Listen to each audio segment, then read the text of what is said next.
everybody. It's me, Vampiglet, and this is DrBensComix as a podcast. Thanks for tuning in. Uh-oh, the skull fell off the logo. Give me just a second. Darn, this thing is slippery. She's a sizzle in the night, a shadow on the wall. With fangs like razors, she's the queen of the brawl. Not your average pork chop, she's a legend on the run. A humanoid pig where the moon meets the sun. Watch your step, she's slicker than oil. Her grin's the bait, your blood's the sport. Vampiglet's on the attack. This piece of bacon bites back.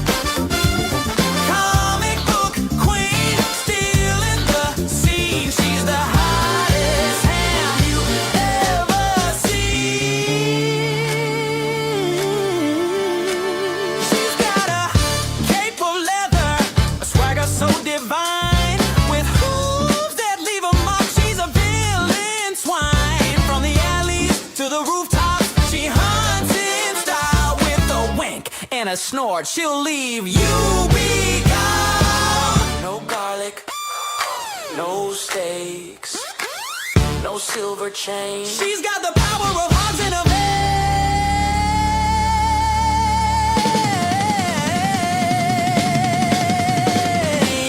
Vampiglet's on the attack. This piece of bacon bites back. Comic book queen, stealing the scene. She's the hottest ham you ever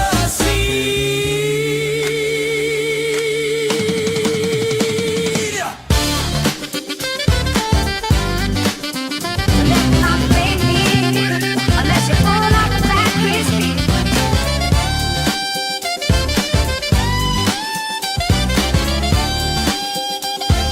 Pick up issue 1 on sale now by DrBensComix.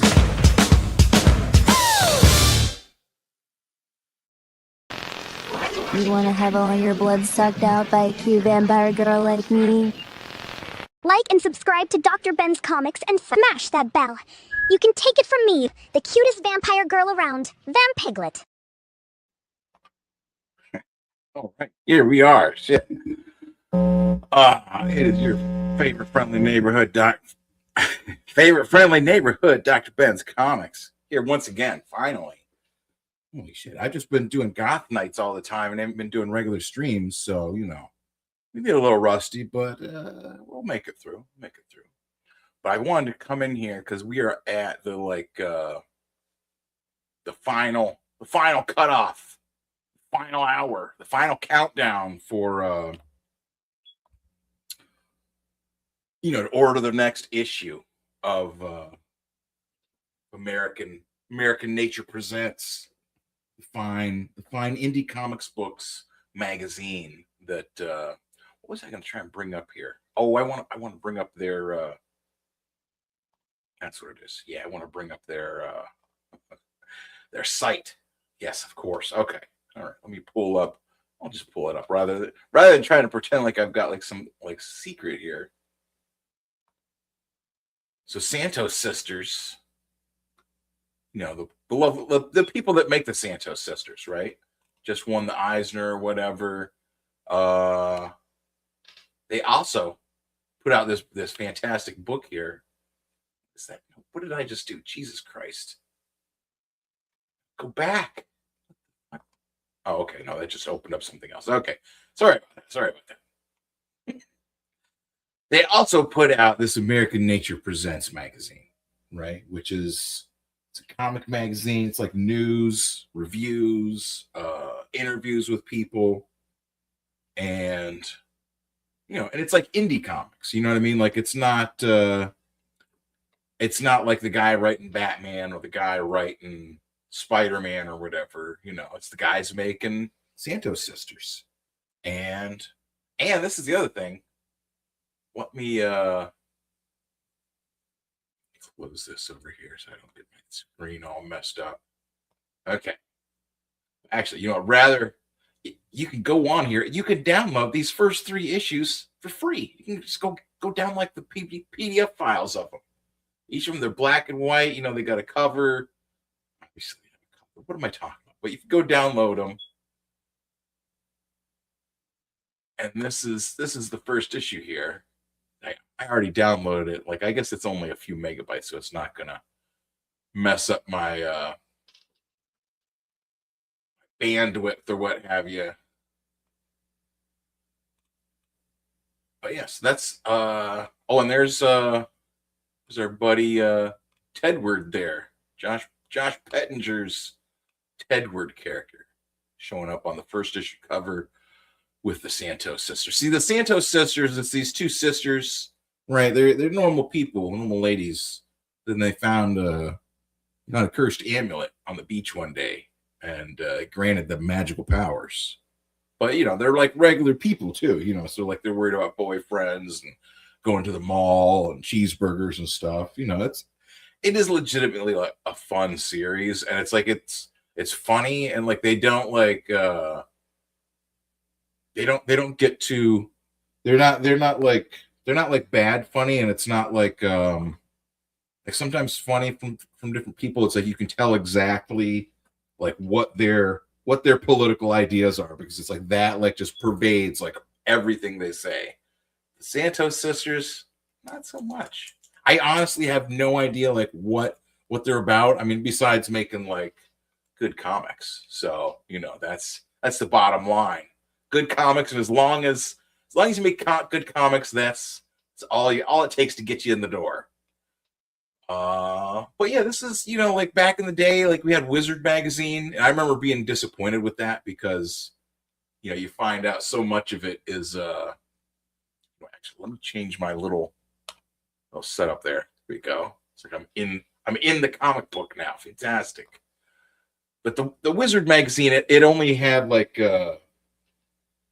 what was the name of the Palmer's Picks, right? There was one column every magazine called Palmer's Picks.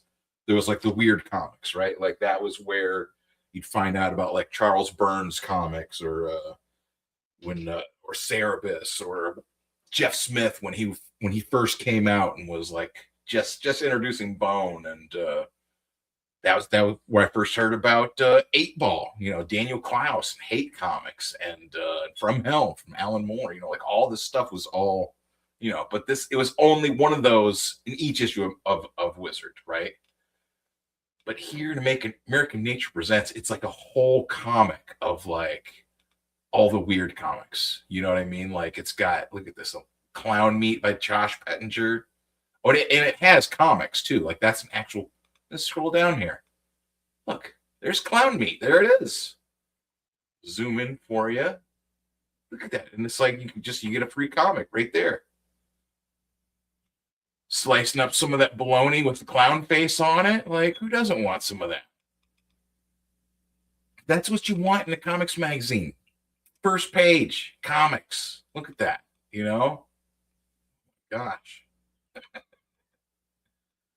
And of course, I mean, they have to put in the Santos sisters thing.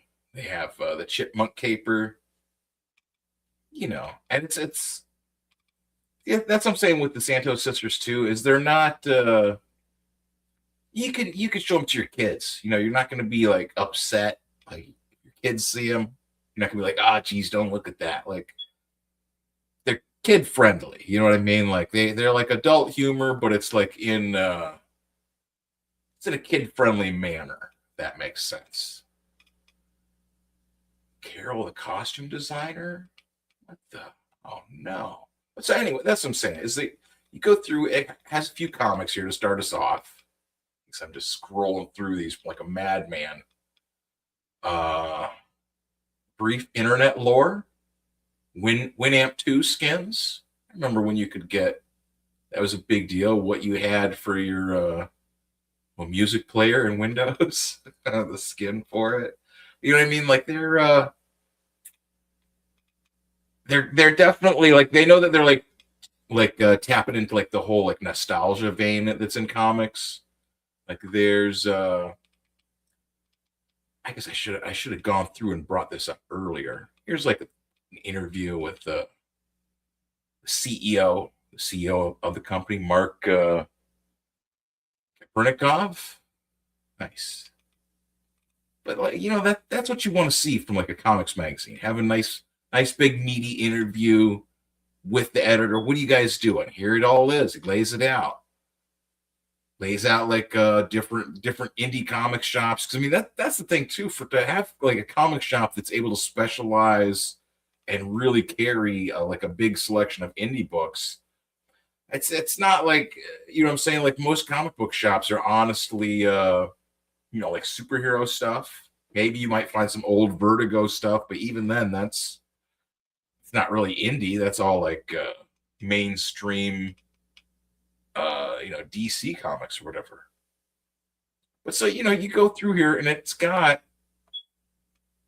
notes from our friend who's really into Japanese stuff, but not in a marketable way. You know, it's got like a kind of like a sort of like is that like a Gen X kind of sense of humor almost? Like, oh, what's up?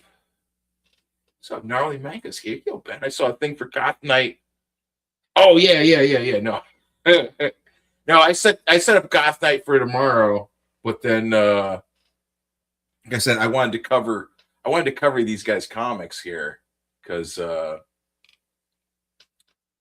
I said, like what, like I'll go back because it's the final order cutoff for the 4th issue, and my thing, to not bury the lead any more than I have, is that I got an ad in the next issue of American Nature Presents. Got an advertisement in there. Advertise, you know, Vampiglet, my comic book, of course, you know. And also, that's the thing too, is I've got it like bring this back. Oh shit, I've got that right in front of me. Okay. And yeah, that's the other thing. There we go. This for just a second. Sorry, guys. And I've got it like Vampiglet issue 2. Oh shit, I've got all the scooper thing is on. What am I doing? That's what I'm saying, folks. Sometimes you get too rusty with this stuff. Vampiglet issue 2 is at the printers right now. It is being printed, maybe being wrapped up. You know, they started printing it like a day or two ago or whatever. Black and white. It's only 28 pages, so but it's gonna be here like this week, and then for Free Comic Book Day, I'm gonna be at Rikus's shop, which Rikus is the owner of Captain's Comics Toys, and that's what I wanted to bring up. Yeah. I remember what I was going to bring up there. It's the toy shop there. Yeah. He's also the guy that created the intro song there. Our intro song about Vampiglet. Yeah, so that's there we go. Look, it's like I'm there now. Shit. But yeah, so next Saturday I'm going to be there. Debuting Vampiglet issue number 2. I'll have sketch covers. I'll do like sketches for people. I didn't get Vampiglet sketch covers. Maybe that's what I should have. Maybe that's what I'll do with like Vampiglet 3, because like already I got art that like came in, like fan art for it came in after I'd already sent the files off. So, you know, obviously I got to get as soon as 2 is out, we got to get cracking on number 3. Or what I think what I want to do with number 3 is I want to do like an all color special, right? But let me see if we can find like a picture of where is it they've got. I've only got the only thing I've got that's there right now is, I don't know if you can see it. Oh, there you can. See right up in the little corner up there is a copy, or several copies, Babies from Hell. So to say Rikus is like he's just like one of them awesome guys. Like as one of the first time I started making comics and went to a comic convention back in 2011, like Rikus was there selling comics. I was there selling comics. He says, I love the comics that are in the Archie style, but more adult. I remember sneaking peeks at Cherry when I was a kid. Yeah. Yeah, that's what I mean. Like there is something to that, like that Archie style. The same, like I like the like Richie Rich. Like if you look at like the Richie Rich comics, because there's you know what I mean, there's different styles for like cartoony artists and stuff, or like Casper and Wendy and all that. Like the way those guys are drawn, there's something pretty cool about them. But Santos Sisters is not. It's not. It's not like it's like not adult like Cherry. Like it had, like I said, it's got like adult level like humor and jokes and stuff, but it's more like you know, almost like a sitcom style jokes. You know what I mean? Like just like it's like adult humor, but it's not like adult. You know what I mean? Like because Cherry, they were having like titties and bush and everything in there. Oh, that's the other thing we could, if we want to get crazy, we could talk about that other guy, Comics Tropes, Chris Piers or whatever. At least it's that rules. Have a blast, man. Thanks, man. Yeah, that's what I'm saying. Like next Saturday, it's gonna be a blast. Like I brought it. I got new stickers. I got stuff for the older. Like I got a whole bunch of cool stuff, and I've still got to print like a little. Let me show you what I did last year. Shit, where did I put it? Oh, there. Yes. Wait, I lost it again. How did I lose the thing? Is that possible? I'm going to show you the other little. Oh, there it is. Okay. Flip the. What I like to do for any of these like comic conventions or shows is to do like a little like folded up, like a little something that you can just give away like real easily, like just like one piece of paper or something. Like sometimes they'll do like a whole page like this one. I did this one at like one of the Geek Expos or something. Like I just put random stuff on it, like Valley of the Dolls Grand Design. Like I'm never making that. Like who? No one even knows what Valley of the Dolls is. Like that's just weird. Peregrine Falcon. I still gotta work on. I'm still working on the Peregrine Falcon character, but you know this was like a work in progress, and this was back in. This was 2021. Might have been 2020. I think it was 21. So like I was still just kind of figuring out what I was doing with comics again. But you know, it's something you can give away and just like you know, put in a little QR code to your page or whatever. Or like the last show I did up at Adams thing there, like I was giving this out again, like just like a little foldy, you know, has a link to the YouTube. Got a joke inside, you know what I mean? Like that's all you want. Like you just want something to quick.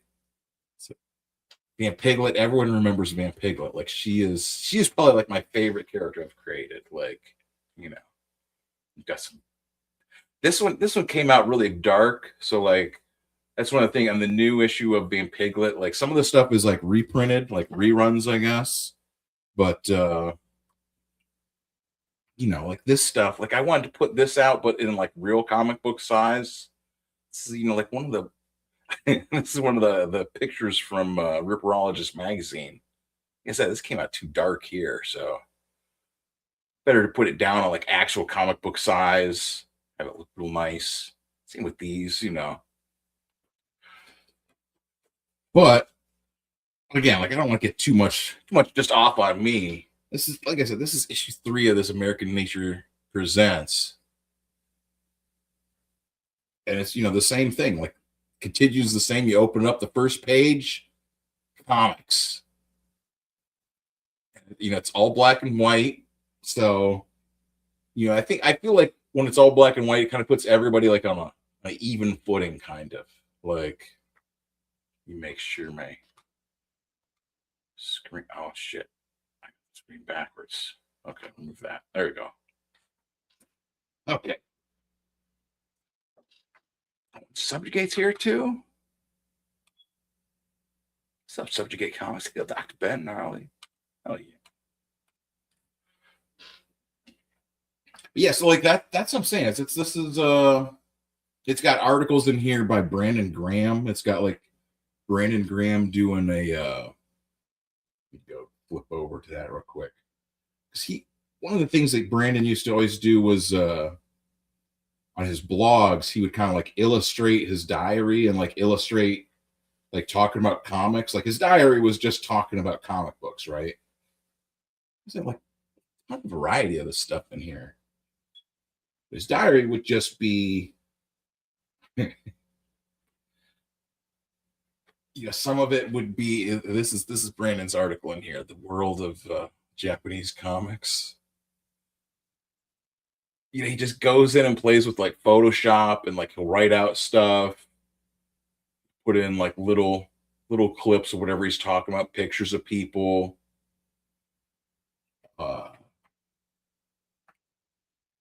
Sometimes he'll like illustrate like how like something's happening in a panel or whatever, or he'll do like put in like his little sketches.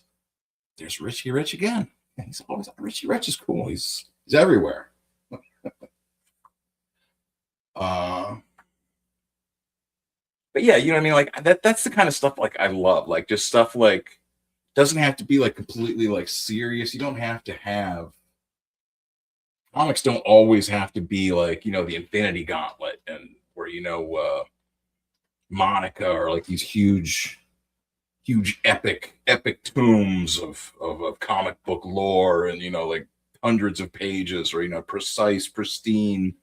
You can just have comics that are just like just a sketchbook of like you're just talking and drawing stuff. Like that's what I mean. Like that's what I love about Brandon's his Patreon, his like I said, he used to do it was like a blog or blogger or something, and it's just talking about comics. And then he works on like he did Prophet, and he's worked on tons of other comics too. So it's it's like you're thinking, what I mean? Like it's like when you're making a comic, it's like you've got to think like how are you going to present things? How are you going to move the reader, across the page? How are you going to make them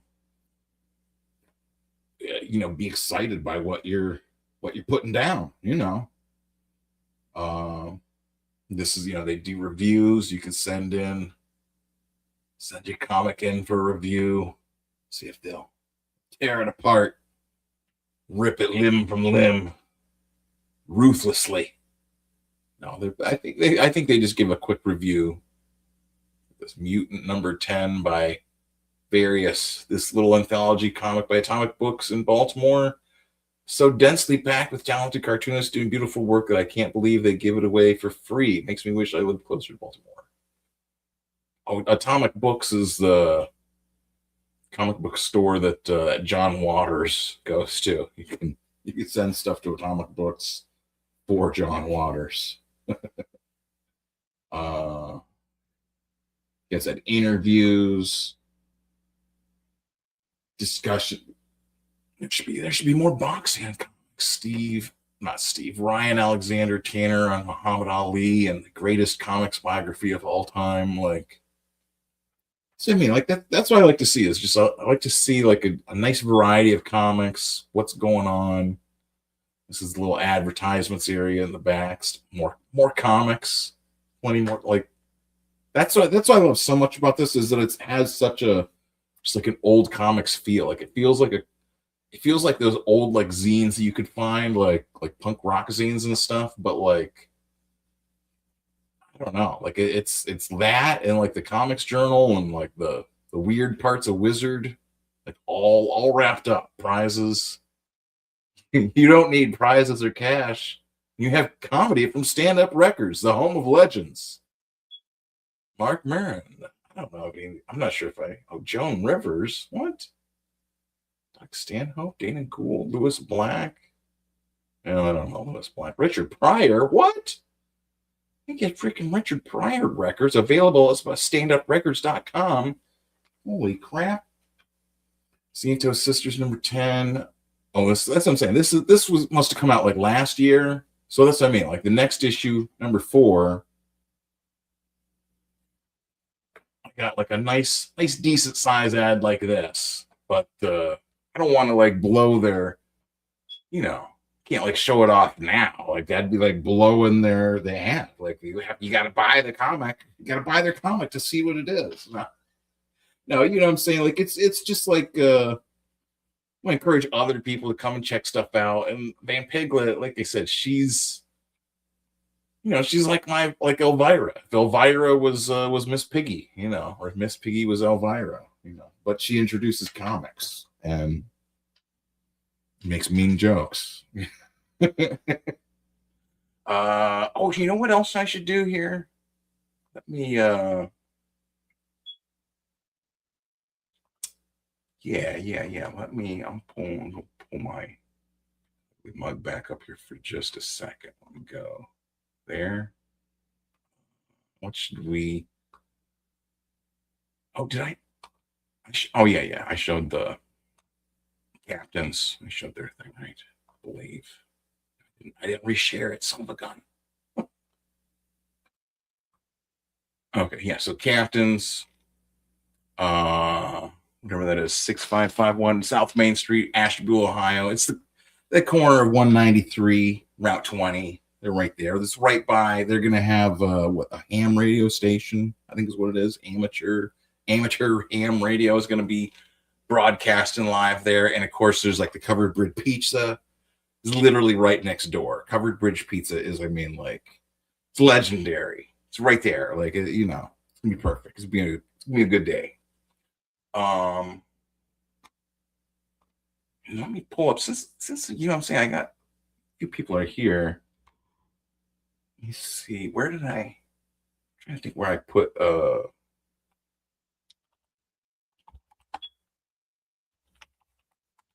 thing. Is that it? Yeah, okay. See, somehow I had lost. Oh, go there. Somehow I had lost this this article I had written, right? This was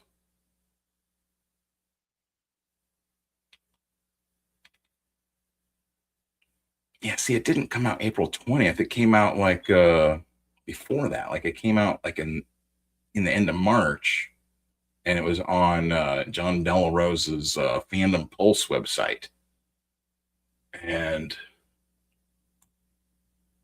but then like let me see if I can look up and see how it doesn't come up.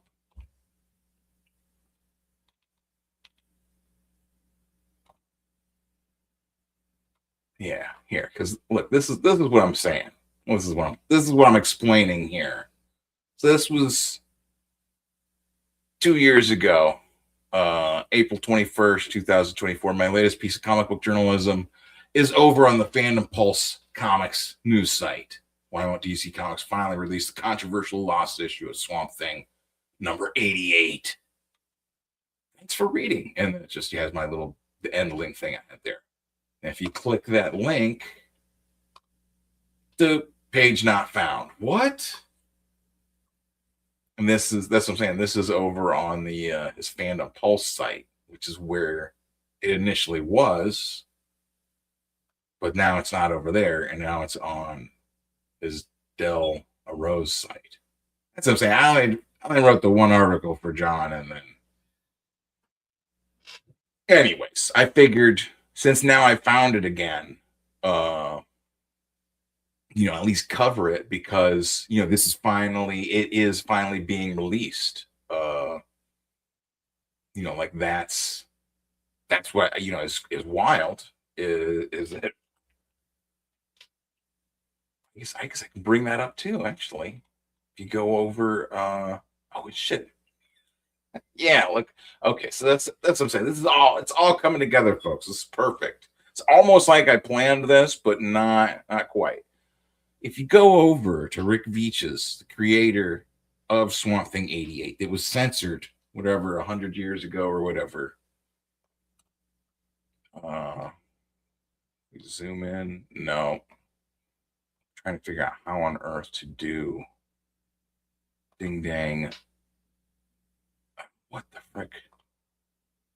Oh, okay. This is he's saying here, Bleeding Cool's new AI correspondent shares preview pages from Swamp Thing 88, which will be on store shelves this Wednesday, the 29th. See, this is like a comics news like broadcast, bringing you the late breaking news here, right?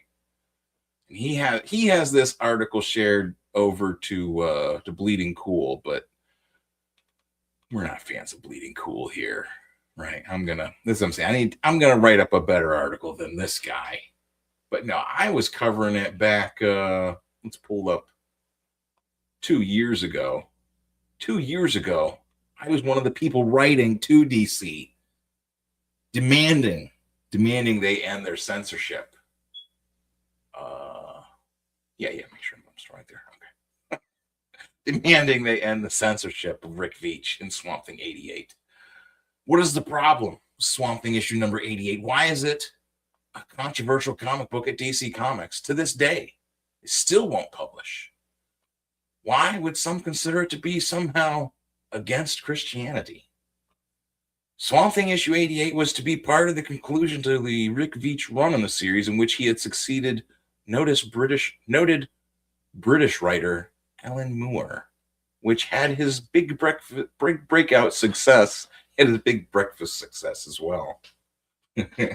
Alan Moore's big breakout success with the comic Swamp Thing. At this point in the story of Swamp Thing, he was traveling backward through time, ending up at the time of Christ almost 2,000 years ago. The issue portrays Jesus and refers to him as the Nazarene, though there is nothing I noticed that is particularly blasphemous on my read-through of the unpublished script. We need to look back at the other comics culture events of the time to understand this story better. This is where, okay, so like, does it say, did I say what year it is? I don't think I did. No. Okay, so when Swamp Thing 88 was initially scheduled to be printed and published, it was shortly before the first Batman movie came out, way back in 1989. DC Comics was already dealing with controversy stemming from casting choices for the Batman movie. At the time, many fans and comic book professionals considered Michael Keaton's playing Batman to be a bad decision, and there was an early fan protest surrounding that situation. Imagine this. This was back in the early days of the internet. They were already angry that Michael Keaton would be playing Bruce Wayne. What? Comic fans have always just been, that's the worst. It's the worst. The prospect of also, why is it saying related? It's not related. I don't have anything about Razor Fist. What the fuck? Okay, sorry. The prospect of also having a potentially inflammatory Swamp Thing comic printed must have been too much for the comic book publishers. The editors demanded that the story be pulled, and Rick Veitch responded by quitting, leaving his last issue, 87, and the story in progress unfinished. So why does an unpublished Swamp Thing comic from 30 years ago matter? That's for you readers to decide, because an email address has been set up, which is reported to be monitored, or at least will be sent to DC Comics. Rick Veitch himself alerted his fans to this email campaign, and I have emailed this address in hopes of receiving some additional details, though I have yet to receive a response. In case you would like to add your voice for or against the publishing of this long-lost piece of comic book history, the address is as follows: publishswampthing88@gmail.com. I should write him again and see, like, what's up? Like, what are you guys doing now? What's the next thing? What do you think of Swamp Thing 88 from DC Comics and Rick Veitch? Should it be published? Leave a comment and let us know.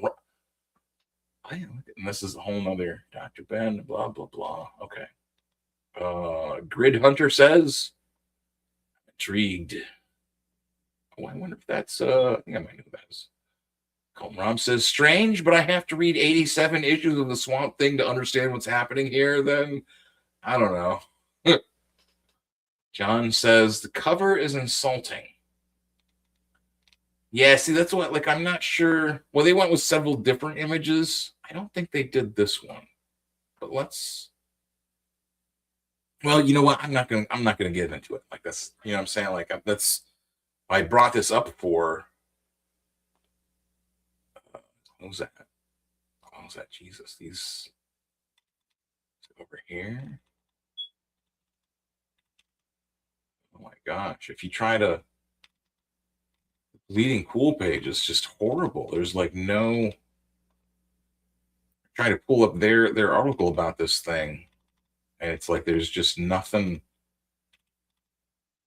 Okay, there we go. This is what I wanted to show here, right? Is that one of the other things I had done at some point was well, in Vampiglet issue number 2, we've got a call out to this page from Swamp Thing, right? These are the first two pages from this unpublished issue 88, which are going to be released next Wednesday or this coming Wednesday or whatever. And I had put a thing about them, and it'll be in the next issue of Vampiglet. But this was on. I put this on the internet back when I started my DrBensComix stuff. See, I'm like Swamp Thing 88. So this is from like 2020, 2021. Like I was talking about them publishing the Swamp Thing there. Look, there's my version of that page, those pages. So this is going to be in Vampiglet issue number 2, which will be here. Hopefully it'll be here like on New Comic Day. Or what if it gets here before New Comic Day? It's like I'll have scooped them. Oh, like published like my version of Swamp Thing 88 before. No, this is what I'm saying. I'm not trying to scoop anybody, but I thought it was awesome, like that they're publishing it. It's getting done. Michael Zulli died before it came out, and so they had Vince Locke come along and go over it was Michael Zulli's pencils, and they're like you can see them online, like if you search. If not, like if there's like a big outcry, like if a bunch of people can't find them or something, I'll put them onto the Substack because they're interesting to look at, and probably I'll get them onto the Substack so that when the comic gets here and we review it, like we can compare the new comic to the original, like Michael Zulli pencils that are, they're just like rough, like 5th generation photocopies. Like they're so hard to see what they're doing. But yeah, they did several different covers. I got one of them. I got a couple of these blank sketch covers, just because I thought I like to do sketch covers, and why not? Look, a nice 88 Swamp Thing 88 cover. Oh yeah. I'm not so big on this one with it's like Swamp Thing with his mouth open there. I don't so big on that one, but the first one was Swamp Thing holding the lamb. That seems like so like it seems like something you would see like in a Jack Trick Track or something like. Like it just has a, I don't know. It'll be interesting to see it. Like, so that's comic book news. We get it all broken down. Tom Mandrake? No, Tom Mandrake. Trish Mulville. Well, that was the other thing. Yeah, the original colorist. Shoot, why can't I think of her name? She just died. Tatiana Wood or whatever. She just died as well. So it's horrible. But finally, I don't know. That's like I said. I think it's good they're publishing it. Like even one of the things I talked about with different people at the time was like, if publishing something that's like blasphemous is like good or not, or is could potentially have like a good outcome or something. You know what I mean? Like, And I don't think that the Swamp Thing 88 is blasphemous. I think some people could be like super offended by it, but who knows? But I think even if something's like blasphemous, like that's still something that could like God can use anything for his purposes. You know what I'm saying? Like anything could work. Wake someone up, you know. The other thing, should we cover there is like what there was just a shooting. They were just shooting at the pull up this thing here real quick. Is it this?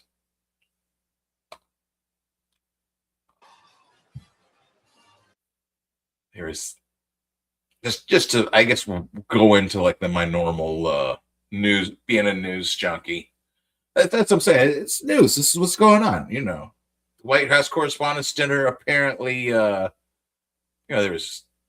said was shots fired there. I don't think it said anything about like anyone being injured or anything. But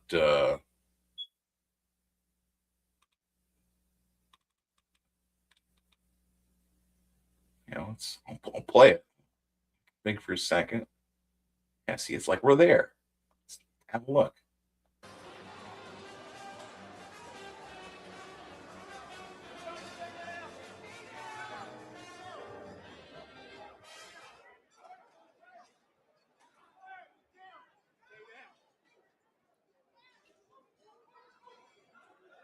They grab the.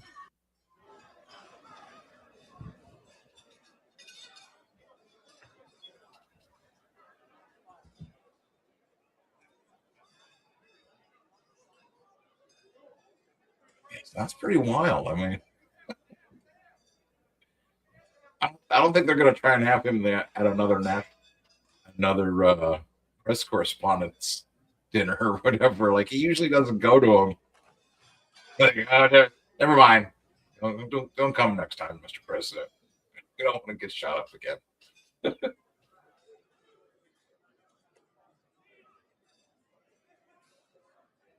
Yeah, you can't even.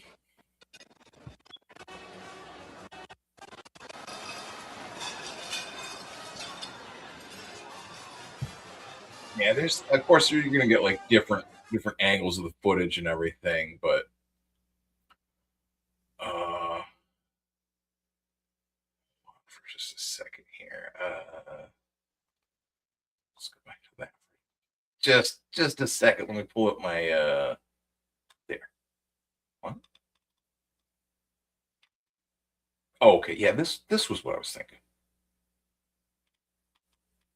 There. There has before the. This was before the dinner. I want to see what I haven't watched to see what these guys say like after this now. To rumble, is he not? He is ready to rumble. I will tell you, this speech tonight will be classic Donald J. Trump. It'll be funny. It'll be entertaining. There will be some shots fired tonight in the room. So everyone should tune in. It's going to be really great. I'm looking forward to hearing it. I love it all. And you wrote most of it, you said. I can't take credit. In true Donald Trump fashion, the man puts his pen to the paper himself. So it's a lot of his own work. To rumble, is he not? Okay, so that was before the stuff. This one.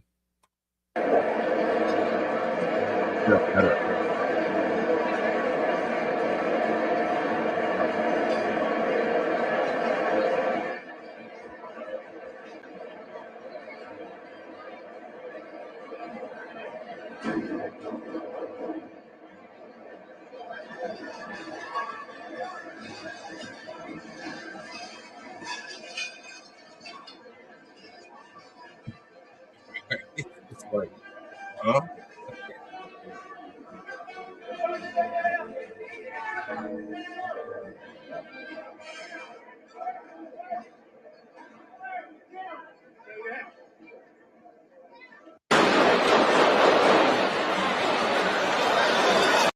Yeah, this one is the one that seems like you can actually hear it.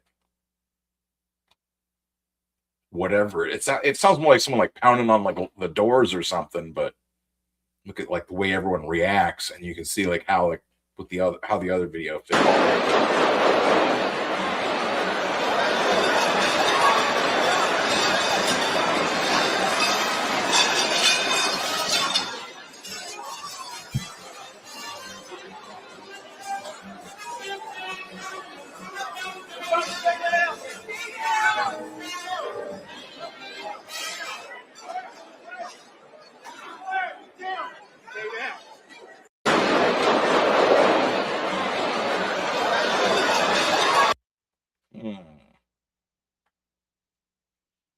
That's I think it's good to get like what they have initially. Anytime these things happen, get it on the record, because then they start changing it.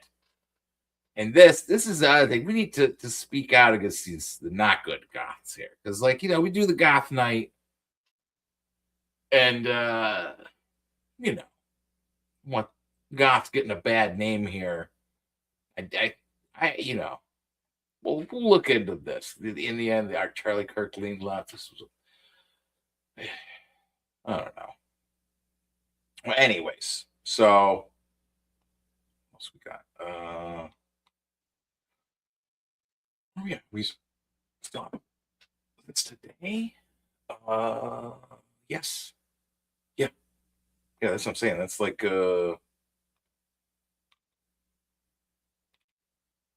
2 hours ago or whatever. Well, that's just gonna look, see what are these guys saying after May 5th. Shot at. So, but if you take presidents, it's 5.8%, and about 8% are shot at. So, nobody told me this was such a dangerous profession. If Marco would have told me, maybe I wouldn't have run. Maybe I would have said, I'll take a pass.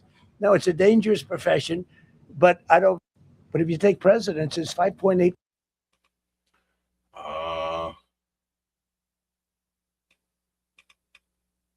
That's why he gave a speech afterwards. Okay, well, that's good. Did something happen to Erica Kirk? Oh no. This is who this guy did it. Son of a bitch. Oh man. Not going to cancel things out because we can't do that. We want to not going to cancel things out. No more cancel culture. Yeah, I don't know. So that's what I'm saying. Like, I think it's good to keep things always in perspective. Just what's going on at the time, like, just, you know what I mean? Because like that's the thing I find with comics. Like, I remember comics, like, and what I was doing when I saw them or read them, or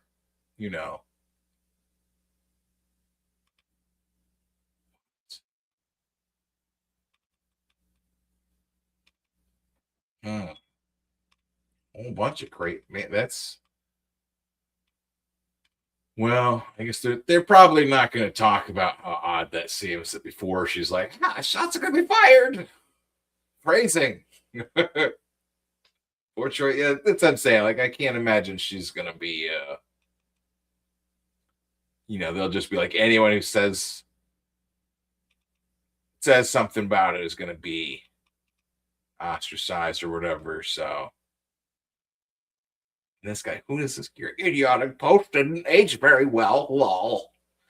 Like, I just like to watch this stuff, like, you know what I mean? Like a baseball, or not a baseball game, like a basketball game, I guess is what I think about. Like, it's just like it's a constant back and forth. You know what I mean? Like, I think of like how fast baseball moves. Baseball is a slow game. And then like, there's like football, and then like basketball is like fast, right?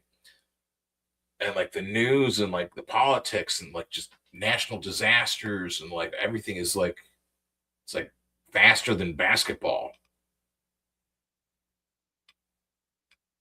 Why did Caroline Lyon Lovett say there'd be shots fired at the White House Correspondents' Dinner? Then hours later, there were shots fired in the lobby. Sounded like 6 shots. Now the shooter is dead.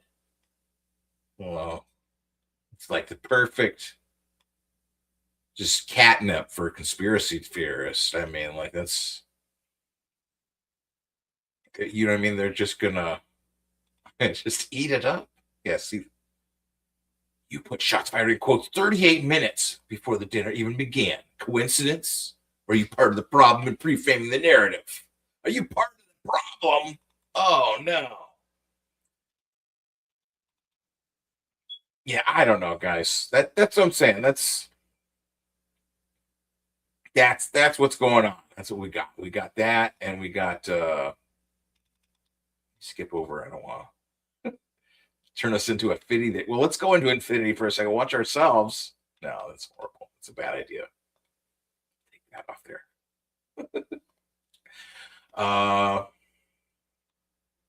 Yeah, so tomorrow night, how long have we been going? I'm going for like an hour. Can't even tell how long we've been going for. Usually Sunday nights, 9 o'clock. We do CG Goth night. Go on there. We have a couple friends show up, and sometimes we have a guest. Sometimes we just hang out and talk comics. I'd like to kind of get like maybe to the point where we could put together like a zine or something, or like I don't know. Maybe just have like. Maybe just, like everyone there is making their own comics. So, I mean, that's the thing is like, however, it's hard to round cartoonists together, get them all to do, all put their stuff together for an anthology or something. Like it's like herding cats. But, that's good. Nonetheless, we'll try tomorrow night.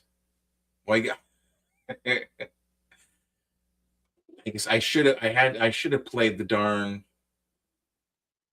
Hold on. I guess I do have to play the darn Charlie Kirk one. Hold on, folks, because otherwise. Okay, so this was. I'll make it big. Charlie Kirk is saying, he's saying a goth student, right? And that's what I want to. Yeah. Just want to know, not all goths. How do I pull this one up so we can see? I wrote to him. I said, please, pimp on a blimp. Please remember that not all big titty goth girls are like this. So what are they like? Was it that I'm protesting? I'll show you. Unmute it. We'll start it over here. Charlie Kirk was pretty conservative, right? But in the end, he was loved. So we got a little comedy skit for you. So okay, her. Yeah, go ahead. Okay. So Charlie Kirk was pretty conservative, right? But in the end, he leans left. You think that's funny? To make fun of a guy that was brutally assassinated, publicly executed? Like, what happened to you in your life that you think that's okay? You've like posted. Oh, sorry. I know, but what happened to you? You think that's funny to watch a guy brutally? A skit though, like a. See, they didn't understand like humor. Like, I mean, it's almost like, what I'm saying? I get it. Like he leaned left he was pretty conservative and pretty right wing, but I get it. But like, you have to make like more of a joke than just like, that's like horrible. It's not a funny delivery. Like what, whether you want to say it's good or bad to like make fun of someone getting brutally murdered, debatable, whichever side you're on there. But like, it has to be, you know what I'm saying? Like a funny joke is a funny joke, regardless of what the subject is. Like if you know what I'm saying? Like you can make something funny so that people are like wince when they laugh because it's like, you know what I'm saying? And that was not it. Like that was just, it wasn't funny. And it was like, there's nothing that lady could say that would be funny. Like she's just not a,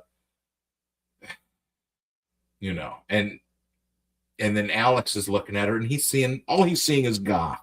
And that's, you get murdered and just to make jokes about it. And listen, you have your freedom of speech. You should be able to say whatever you want. But you think that's funny? A guy, a father, just to get brutally murdered, and you think it's funny just to joke about that? Do you think it's funny to just like harass people in public?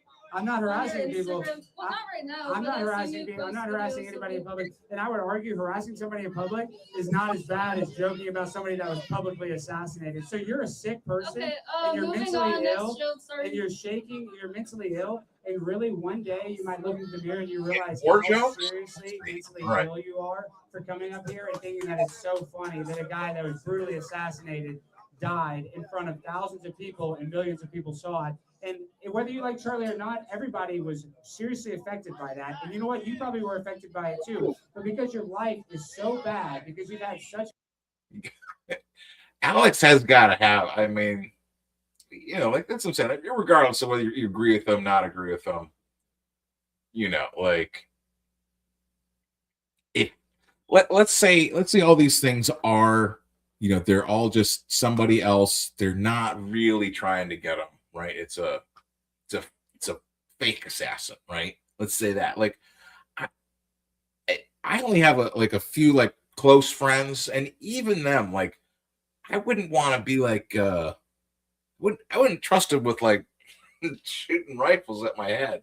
You know what I'm saying? Like, love them all, you know, but I just wouldn't be like, hey, listen, we gotta make it look like like that. You know what I'm saying? There's just even to do that, you know what I'm saying? It would take a bunch.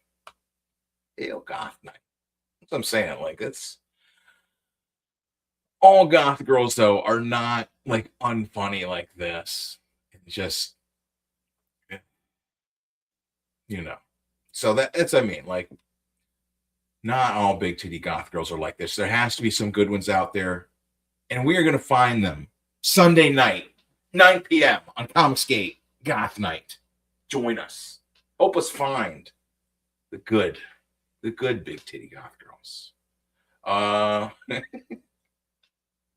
That's clip it. That's the perfect advertisement for Goth Night. That's all we need. That's all it is. We just got to get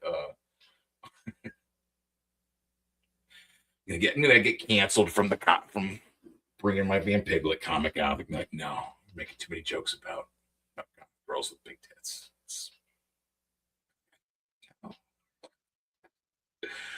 What else should we do here, folks? Because we have, like I'm saying, like, I can't tell how long we've been going. Oh, I guess I push it on here. What does that say? It says we've been going 10 seconds. Fantastic. Okay, so I guess we gotta go for another hour or so. Shit. No, I got it.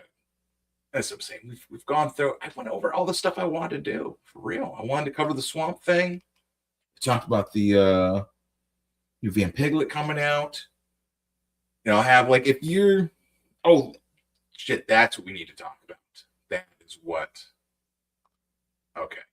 Yeah, no. For real. That's what we got. That's what we got to talk about for real. For real. Our issue, Arcade issue number 2, the Comix review. It has been encased in plastic for decades, hundreds of years perhaps.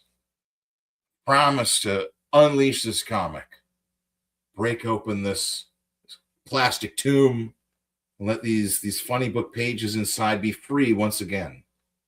Fill the world, their funny jokes, their laughter. Jokes from Art Spiegelman. Early comics from Art Spiegelman. Look at that. Fantastic stuff. And of course, this beautiful cover by the one and only R. Crumb. Now, I think the best way to do it would be to get a chainsaw, or we have a chainsaw. Get the other person. I gotta have someone else. I'll get the old mutton chopper to come along and give me a hand chopping this thing open. You know, because that's, you know, you don't want to damage the comic when you open it, but you also don't want to just open it like a pansy. You know what I'm saying? Like, okay, I got it open. Like, you got to make a spectacle of it, especially for a Robert Crumb comic. Like, Robert Crumb doesn't want his comics encased in plastic. You know what I'm saying? Like, I mean, he probably doesn't care, to be honest, but you know what I'm saying? Like, if you'd ask him, like, hey, should we break it out of there and open it up? He'd be like, yeah, open it up. I mean, this is why I got this, was to crack it open. So we're finally getting there. I promised to do it at 500 subscribers. And let's see,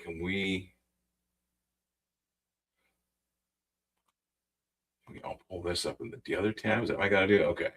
Yeah, okay. And look, we are at 495 subscribers. So we're almost at 500. And like, you know, we won't automatically be monetized. You still have to watch like 1,000 more hours in the month or something. There's something stupid with the numbers, but the 500 is like the benchmark. You got to get 500 subscribers, and then you could potentially, it's closer.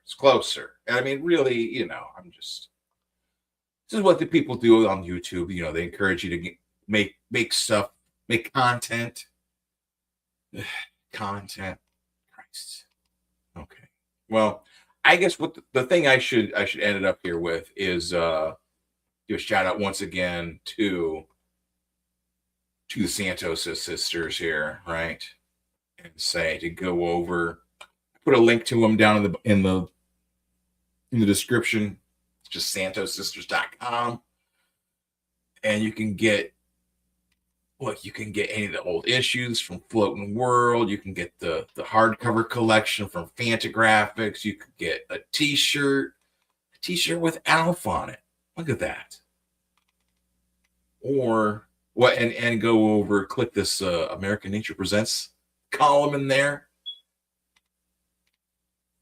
Tell your local comic book shop to make sure to order you copies of American Nature Presents. Final order cutoff is what, 27th? So this is we're going out. This is ending the 25th. So you got Sunday and Monday. Sunday is Comics Day. Call up your shop. Demand that you get a copy of American Nature Presents in your box, in your pull list. Have them get you a copy. Tell them you want to find out all about the comics. What are they about? You want to hear out who they're interviewing. You want to find out all these things. Yeah. Go down, like I said, you can go down the last 3 copies. This one that I was looking at that we were talking about, issue number 3, you download a free copy of it. Just read it on your phone or your tablet or computer or whatever. I don't know. However you read digital comics, you can do that. Yeah, get a copy of it, and you know, that's what I'm saying. Tell them Dr. Ben sent you. I guess that's oh shit. Rapper Self-Destruct is here. It's a haircut. We could try and figure out, you know what, I'll end this one because we gotta try and figure out with Self-Destruct there. We gotta work on the figuring out how to set up the streams. Because like he's the co-host, of course, for Comics Geek Goth Night, just Sunday nights, and you know, it streams. We got to hear, of course, on YouTube. We have it's simulcast streams over to Twitter, the X, right, and to the Substack, and then from the Substack it goes to the iTunes, to the podcast thing, and then to Spotify and the other podcast things, and then Self-Destruct uses his channel and sends it to other places as well, secret places. So, you know, it's here. I can also,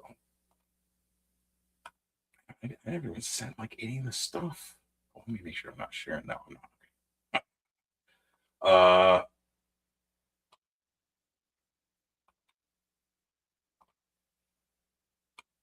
Yeah, there's I sent you the link if you want to join now, or we can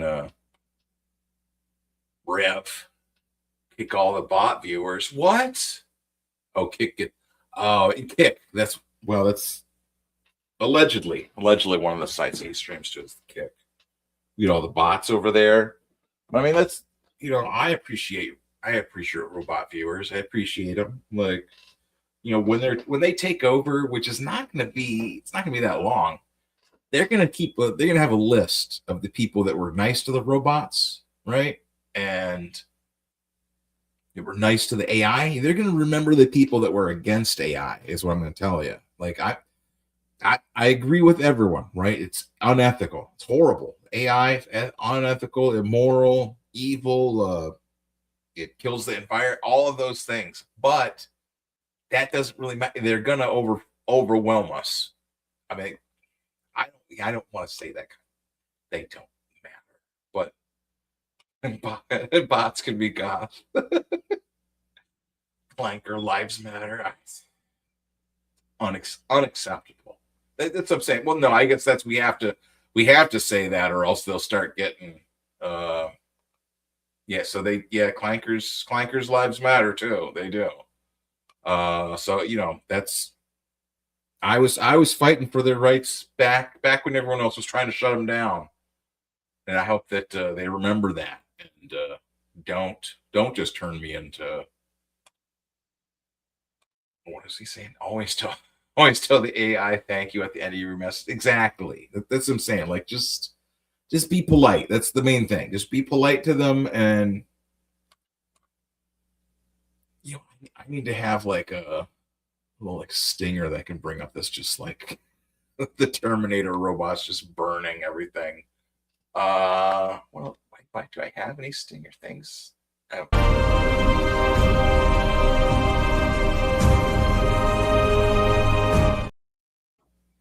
Just get turned into slaves to the robots. That'll be getting sold to robots. Be looking at us and checking your meat.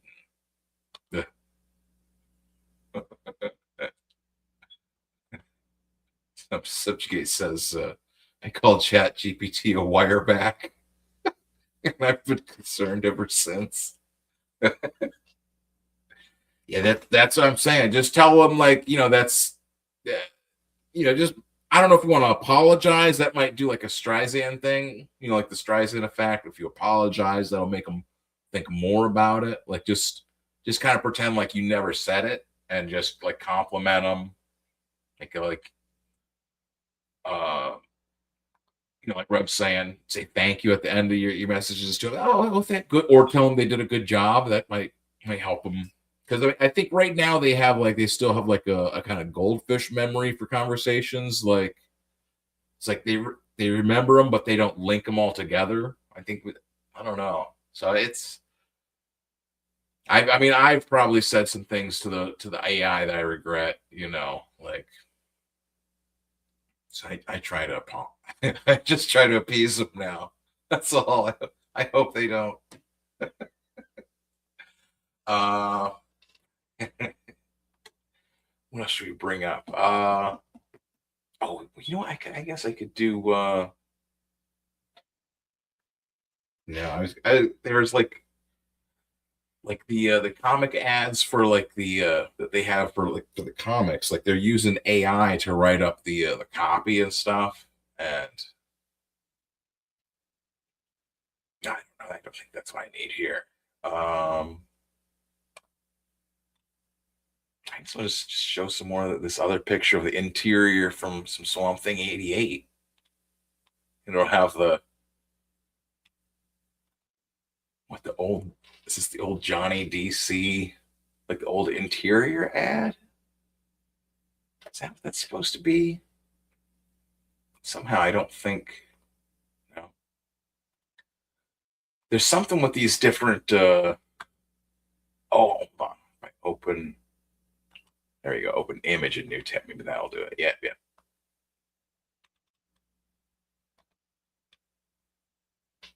Yeah. So what they're using. They use like the old interior, like this was what was on the inside of the DC Comics back that month or whatever. New Titans 57, Animal Man 13, Black Hawk 5, you know, Doom Patrol 24, Sandman issue number 7.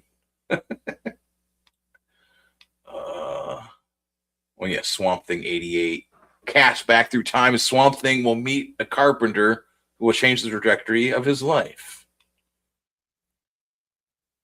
They've listed. Oh, but why they're listing like the actual, like it's not listed as Swamp Thing, it's listed as Swamp Thing 1989. So that's interesting. And this is like what the inside Johnny DC. So goofy. Hey gang, your old pal Johnny DC is back. Pull up a comfy chair. It's this stuff. Pull up a cup of chair and lend Johnny an ear because we got a swampy story to tell. What better time than right now with Swamp Thing 88 lumbering towards stands like a moss-covered freight train with philosophy on its mind. If you're a longtime reader, you know Swamp Thing isn't just another comic, but if you're new to the Bayou, well, consider this your guided tour through the vines, muck, and metaphysics. Either way, Johnny's here to give you the full scoop DC style, as only a friendly corporate cartoon spokesman can. Oh, this is like an actual... Okay, so this isn't the one that was in the ads back then. Rich Handley? Yeah, this is... Oh. I guess this is like... Or wait, maybe this is the stuff that was in there. I don't know.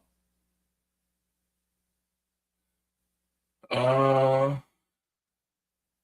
I guess it must be. Like, what? They made like a little recap of everything that had happened before? Is that possible? See, I've got like a bunch of the Swamp Thing issues, but I don't have these ones like right before this. I guess that shows like what kind of fan I am at the comics, but I don't even have them. I don't even read them. I'll plug my stuff up and be there. Okay. Hell yeah. Plug it up.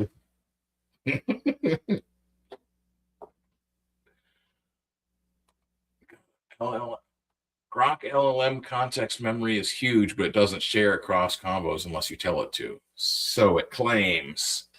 Yeah, actually, we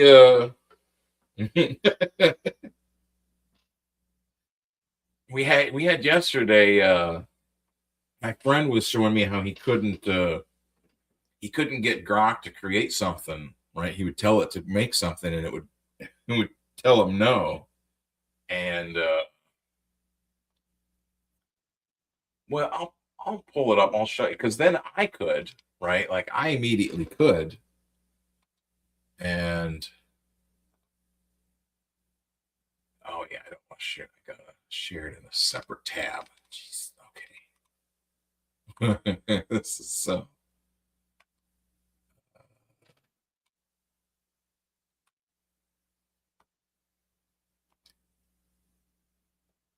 That just makes it. What the fuck? Hold on, guys. I'm trying here. We're trying to get it going here. Is this? Oh.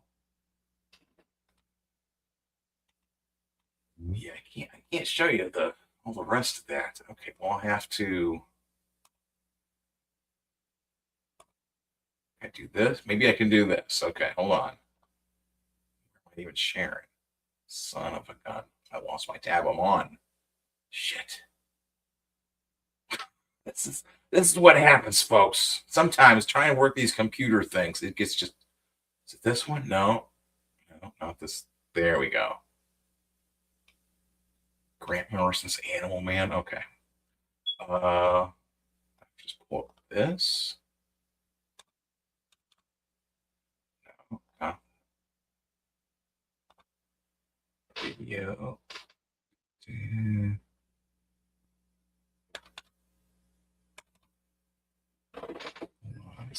This one I just said. Gun. Can't even find the video I was trying to download. Oh shit. Oh, okay. Oh, there it is. Okay.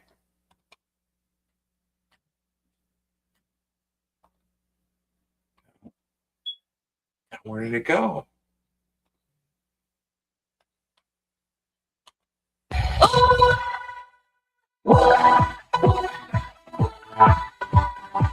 Okay, stop sharing that. I'm gonna try this. We're gonna see if it's a whole different. Oh no, I don't think it's gonna do it. I can't share. I want to figure out where I can. All right. Yeah, no, I can't share it because it's like it's in a different thing. It's like off, like on a different. I don't know. It's like I can't share that window for some reason. But all right. Well, that's what I'm saying. Sometimes these are the problems you run into. You know, you're making these comics, you're working on this stuff. And it gets, it's hard to bring it all together. Aren't? Let me see what else we have here. We can bring up, well, I should go back to sharing the screen still. Okay.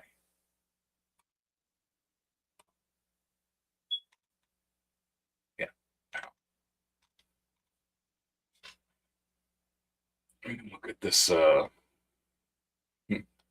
this strongly worded Batman protest or Michael Keaton protest.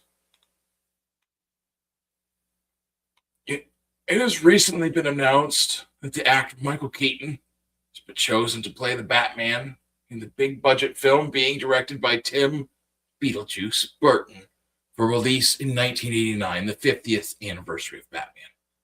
The producers of this movie are truly committed to leaving the camp image of the 60s TV show behind and presenting the world of the definitive Dark Knight detective. They can't allow Michael Keaton to play this role. Don't get me wrong, Keaton is a fine comedy actor who has done exemplary work in the past in such films as Beetlejuice, Mr. Mom, Night Shift, etc. But he's definitely not the sort of imposing figure needed to define the ultimate creature of the night, the Batman. Help us to stop this ridiculous decision before filming starts in September of '88. Sign the petition below and let's bring the folks at Warner Brother Films to their senses. We, the undersigned, strongly insist that the decision to cast Michael Keaton as the Batman is a major mistake and must be reversed before filming starts on Batman the movie. And then you could sign that and send it to much like these guys did, like we just did here with this published Swamp Thing 88 Gmail thing. So what does it say about it in the let's see if there's a, you just look it up.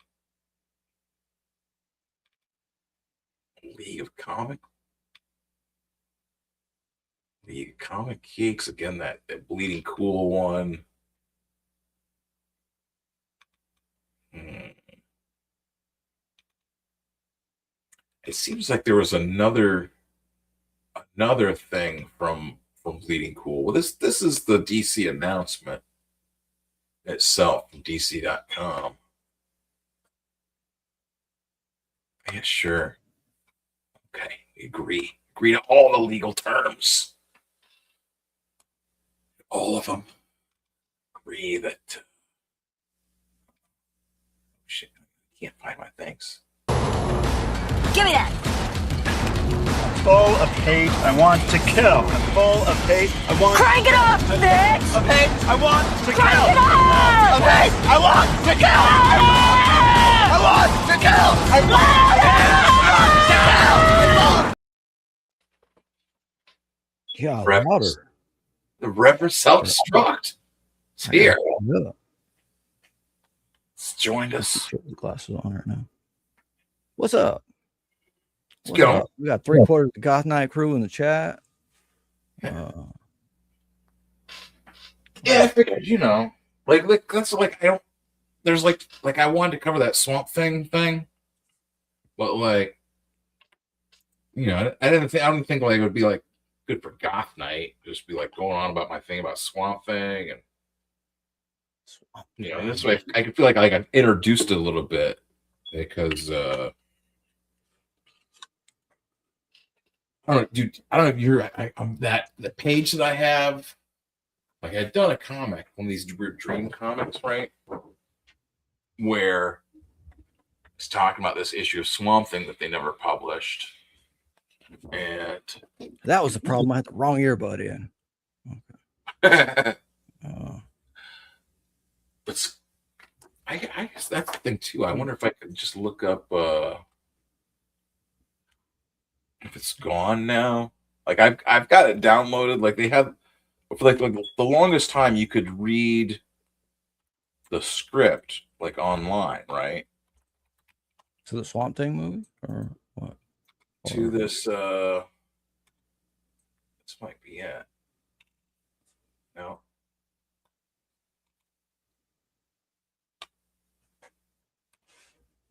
So how's it going, everybody? Here we go. Yeah, so this is Cheers. That was the cover to the unpublished thing. And then I don't know if number it has, 88. I don't know if I know. It's I can't quite tell if it has like the link to the actual like script in here. But that's what I'm saying. Like I've got it somewhere like on the computer and I've got it printed out, but like you know, it's like a script and then it has all the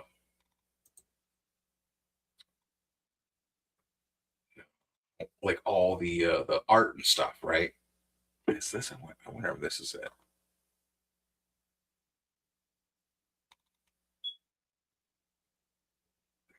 This might, Yeah, I remember you pulling some of this up. I don't know, a year ago or something. That's what I'm saying. It might have been. Well, I was showing off the thing here. That was like the article from that I had that was on like John Delarosa's site or whatever. Oh, like I said too. Like I had published it with him back in 2024, and then it was like he changed like all the links to it. Like he changed it from whatever site it was on to like a completely different site. And then like he never like told me or anything, and then like I couldn't find it, or I don't know. This is what I'm saying. It's weird. None of the links worked. The links didn't work. This might be yeah. Okay, so this is oh, okay. What is it on, like Archive or something? Or Wayback Machine? Yeah. Here, I'll put it. I'll try to put this in the chat here real quick. Yeah, everything's changed on my end now. It's like I guess I can't type in the chat from here, but I can pull up chats or I don't know what else. There should be a thing like under the chat, like there's not a thing that has like posted comment or no. No. Still yeah, like you said, we gotta flesh some things out, all right? Right. All right. Well, that's what I'm saying. This thing here has got zoom in on it. This is the original script. To me, this is all just like from a typewriter for back in like 1988 or whatever. Parts are like crossed out, and it's all just like photocopied. So there's like notes and like stains, and it has, you know, the whole script is here. You know, it goes panel by panel and everything, right? And then I'm just gonna zoom down to get to the art. Yeah, because then at the end of it, then it has like the first like pencils and stuff that Michael Zulli had done. So this is what they worked from now. Whoever that was, that Vince Locke, like worked from these and like, you know, light boxed them or whatever. So see that, but that's what I'm saying. That's the page that I put like in my little comic thing there, and that will be in Vampiglet too. So nice.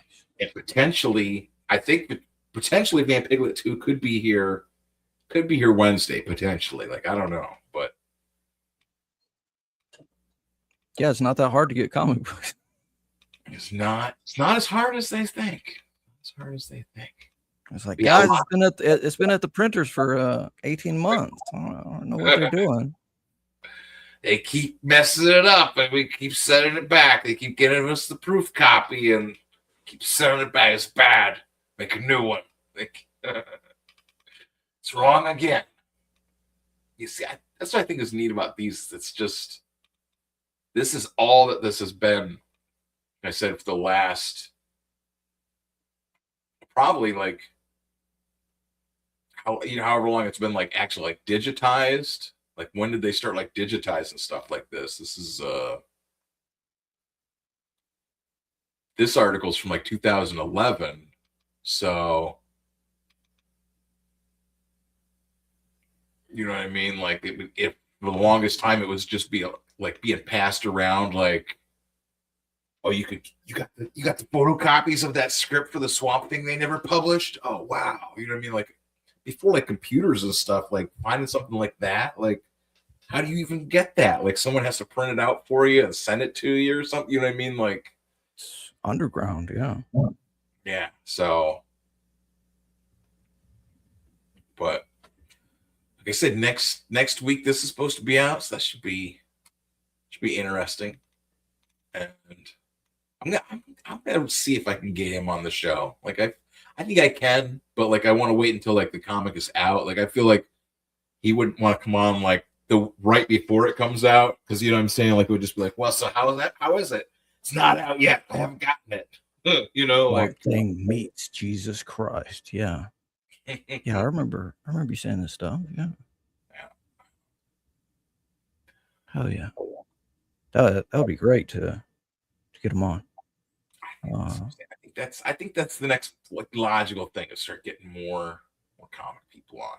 Like just, and if they don't want to come on, just publicly denounce them and burn their comics or something. Like imagine if name and shame. Yeah, exactly.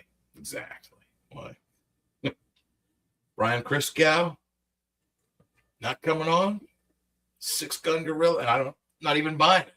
Like or like draw a picture of the Six Gun Gorilla and rip it up. It's like, well, I didn't even buy it. Well, isn't it like Six Gun Gorilla was like an old comic or something? So like, yeah, like old ones, and be like, fuck Six Gun Gorilla. Disclaimer: I have nothing against the original author. Authors are artists. Yeah. I know that. That's the thing too. Like last week was Vito and Riley fighting on the show. Vito just being creepy. to be honest, yeah, it's like first he was, I was hesitant to have him on anyways. Well, that's himself. I don't know, Like, I don't know what else you could be other than right. Yeah, I mean that is. I'm like, no, I got to draw the line at the cat stuff. I don't know, and don't go there. That was what. Well, actually, we can pull that up. Actually, that was what. I need to pull up. Oh wow, Grok is not going to let me use expert mode now. Like they're happy, they're angry with you now. Like I don't know, like you saying something about your friend trying to get some images made or something. It wouldn't do the images, it wouldn't do the video. Yeah, you got to be premium for the video at least, but I don't know, it won't even let me select expert. It's just and that's what I need is expert to get advice on the StreamYard stuff. You what do you have to? Well, I'll make sure I'm signed in. Okay, I'm signed in. What the hell? Weird. Yeah, Subjugate knows. Tank Vito being Vito. Oh yeah. Well, that's the thing too. I gotta just like start like inviting people. Tank's like what? His thing is like almost done or something, I think, or like he's working on it. Like some booty girl stuff on. Yeah, I like it. Yeah, Tank's a clever guy.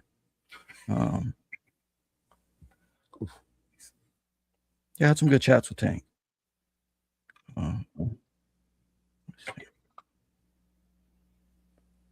This is what I was looking for. So this was the I tuned in for a little bit of that. I was like, oh, it's just Vito on stream. He's not wearing a hat. Oh my God. Hey, that's actually a pretty cool little figure. Oh wait, that's just showing the okay, hold on. I want to find the son of a gun, that's the wrong thing. Is that the wrong thing too? I'm trying to find there was the one that has all the Oh, go to lives tab.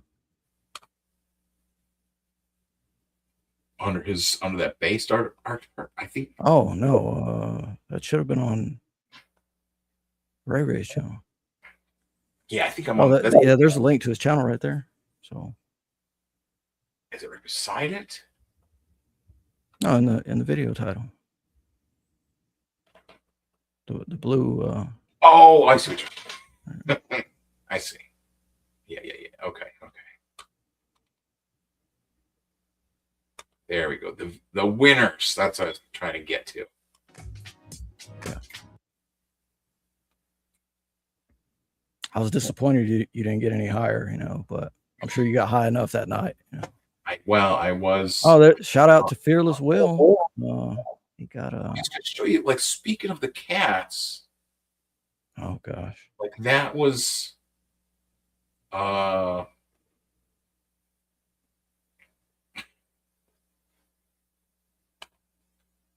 professional category was Dan Lawless. So Dan knows about whatever this cat abuse jokes are, or whatever they are. Oh yeah. It's disappointing to find out. Especially when Connie Mark could have won with this. That's a pretty good one, though. I like it. That's a simple elegance. Fearless Wells. Yeah, Vito. I think Will pulled that up when Vito was on, and it's like, what do you think? Right? Yeah. I seem nonplussed about the whole. Yeah, like well, I mean, it forces you to like look at yourself and like, is it how others see you? Oh man, exactly. Not everybody sees you. It was Johnny Rockets one that he showed. It was just a little scribbles, right? But it was Vito pulling the like a giant Vito pulling the like a whole wall out of a kindergarten to get to the kids or something. Like, holy shit! I cracked up when blackface Vito, like,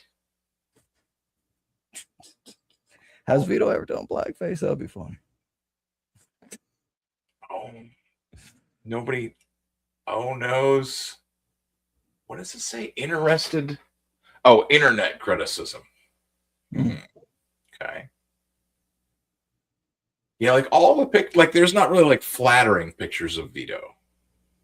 Like even I keep trying to pause it when it's on the picture. This is Jonah Sweet. I know. Sure. But that's like he got his face pretty good there. Oh, he's on the toilet too. Yeah. Ben does awesome. We're gonna get metal lore cards and lighters done. Yeah. He's the one. Like I won a magic card, I guess, a Magic the Gathering card. It's got Vito on it. Some like Gambit stuff going on, throwing metal cards like shurikens or something. Kaiju turtle. Oh, and this is another one. That's a cat that He's on the cat. Oh man, is that what happened? Like he sat on a cat. I could kind of see that happening, man. I can imagine, like, I mean, the cat's get underfoot, and And he's that kind of. He does appear to be like kind of unsteady, like an awkward size, and like. Yeah, he can't even have a door on his bathroom. You know, I mean. Oh my God, that's what is that one? Like My Neighbor Totoro, or. Oh, gee, it is. Why? That's creepy as shit. Oh, Like, Lathan Devers is the guy who, you know, you've seen the name around. It's like. Ugh. It's like his face and like. Are those are like his man titties? It's like, you know what I mean? It's like they connect or something. Like that's. No. That is just. I didn't really pay attention to that one earlier, but that is disturbing. And he's just got a weird little washcloth there.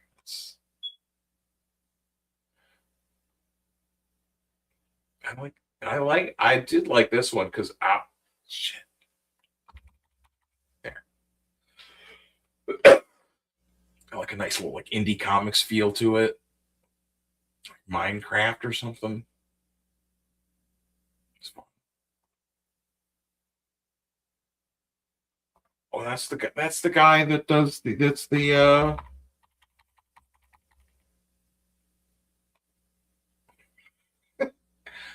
that's the guy that runs doing the For the Fans Fest.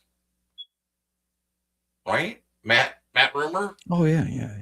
He's drawing a picture of Vito in heels. It's nice.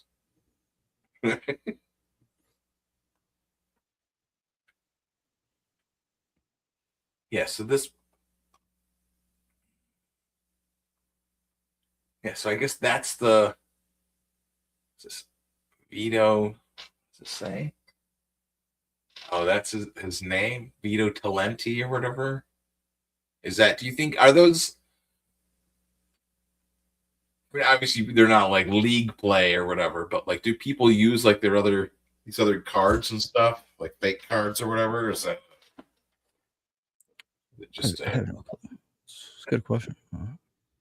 Like, you know what I mean? I'm sure, like, if you have like throw down a veto card, you're playing a card game with somebody, and throw down a veto card, and they kick you out, right? Ban you from like the arena. You throw down the veto, and they call the cops. No, you're on a watch list from then on. Yeah, right. Like that's.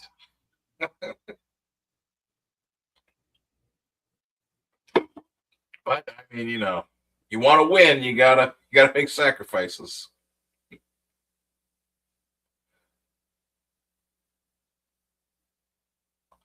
Belmont Press, is that I was gonna say that's Apex Comics guy, but I don't think that's Apex Comics guy. I can't think who Belmont Press is. Belmont. I don't know. His name is I guess his name is Belmont.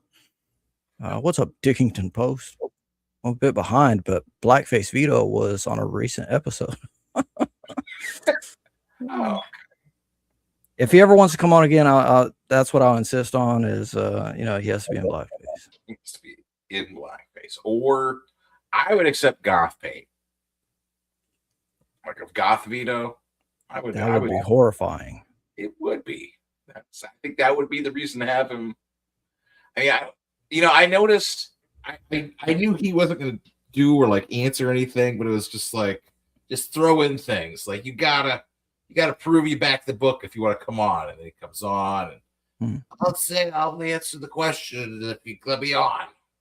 It's like, yeah, he wasn't answer anything. Anything you ask, he's just gonna. But you know, I guess that's what you know. Some people, they like just to see a himmer and a har. You know. Yeah. Dr. Till. It's all fuzzy. That's good. Man, it is like it's good colors. Oh, I got it. I think that was a cat shadow again. Yeah, well, it was like under the bed. So I like felt that could have been. I thought it was squished into the carpet or something. I mean, from what we've seen already, I'm like, oh god. See, I think If I had known I don't want to know. Yeah, so if I had known the cat lore, I think I would maybe try to figure out some way to put it in, but also like maybe instead of pulling a frog out of there, he'd be pulling a cat out. But like also like that would just, I feel better not knowing, like knowing less about Vito than. Yeah, it's like watching a rotten.com video or something, or exactly. It's like it watch doesn't. You're like, that's enough. You're never better for watching it, you know. Like no, better. Eric Duchamp. So it's a good likeness there. It's captured his likeness pretty well. He had a Nambla little thing on his shoulder or something.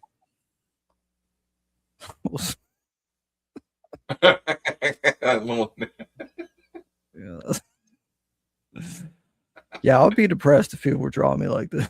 Yeah. See, even trying to do like Frederick's just trying to make like he's not trying to take any shots at him, and it's still like, how do you make a good picture of Vito? It's just it's got there's his left titty, like you know what I mean, like could have drew one titty hanging on the table and one hanging down, you know, just like, I don't know.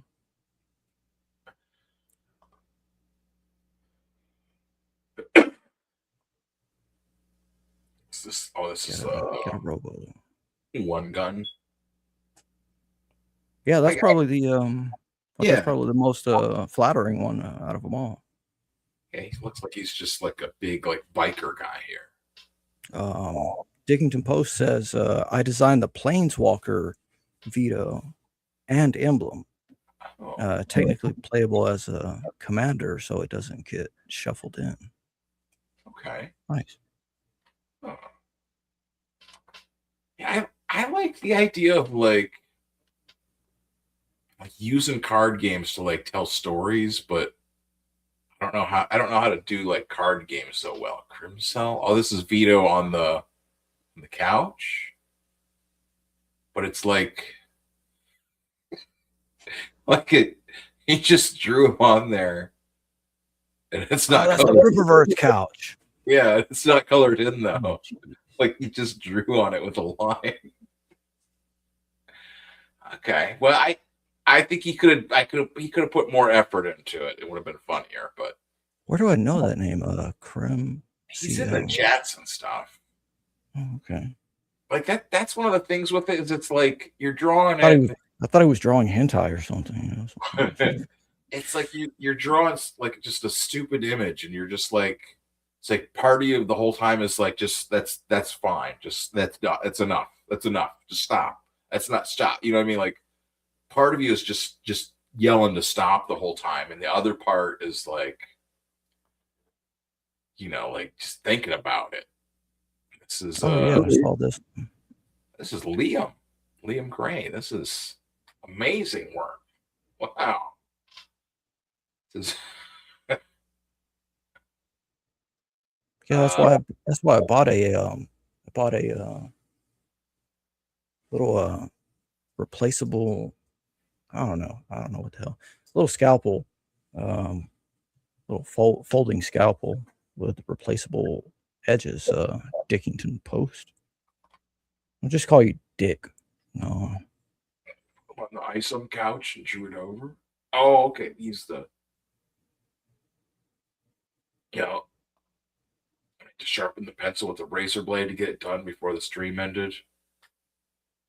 Yeah, I heard that was the best way. I was coloring mine like right up until the last minute, like, you know, Crimson. That's easier. Okay. Well, okay. I don't know. Some people were saying that this is potentially AI or something, and that he'd actually not drawn this, but that would be a lot of effort, wouldn't it? Look, I mean, look at the detail. It's formatted. It's all kinds of shit. It's Vitopia. Utopia Lost. What is there? So what does it sell? Has issues. Okay. That's other kind of little. That's a good one. But there's, I mean, how many different like fonts are on the cover though? Like, I mean, I know it's like, you know, like they're like logos and stuff, but I mean, there's the little S-Case logo, right? Is this font? Is that two? Yeah, it seems like a lot of work. Utopia for this. Lost. Run is the same logo there, but Yellow Flash is a different one. And then no ankle monitor can hold him. That's a whole different font as well. So people were saying that was AI. I mean, yeah, I mean, you could get AI to do something and then, you know, draw over it, right? Or you could draw like a real simple image and like give it to the AI and be like, flesh this out into a right. So it looks like it's all penciled in to be, you know, yeah. I don't know, like he's not a. I mean, I definitely don't think he drew it, like, but I don't know. Like looking at it, there's so much different stuff going on. It's hard to. And there were other things like in the past, right? Not even that long ago, of Liam. I won't say stealing or whatever, but you know, other people have said swiped, you know, and they're like, that's a generous word, you know, for something he did on Comics Get Kings or something. It's like, oh, I asked the, you know, main artist if I could with that Dr. Doom thing. Yeah, that's what it was. That's what it was. Yeah. Yeah, that looked just. What like it's what like is, what does this girl have to do with any of this? Like, is it just to like veto? Veto's a veto. It's a no. Yeah. It's the no ankle monitor can hold him. He's going after the kid, I guess, but his face is not angled that way, right? And it says "Run, Yellow Flash, run."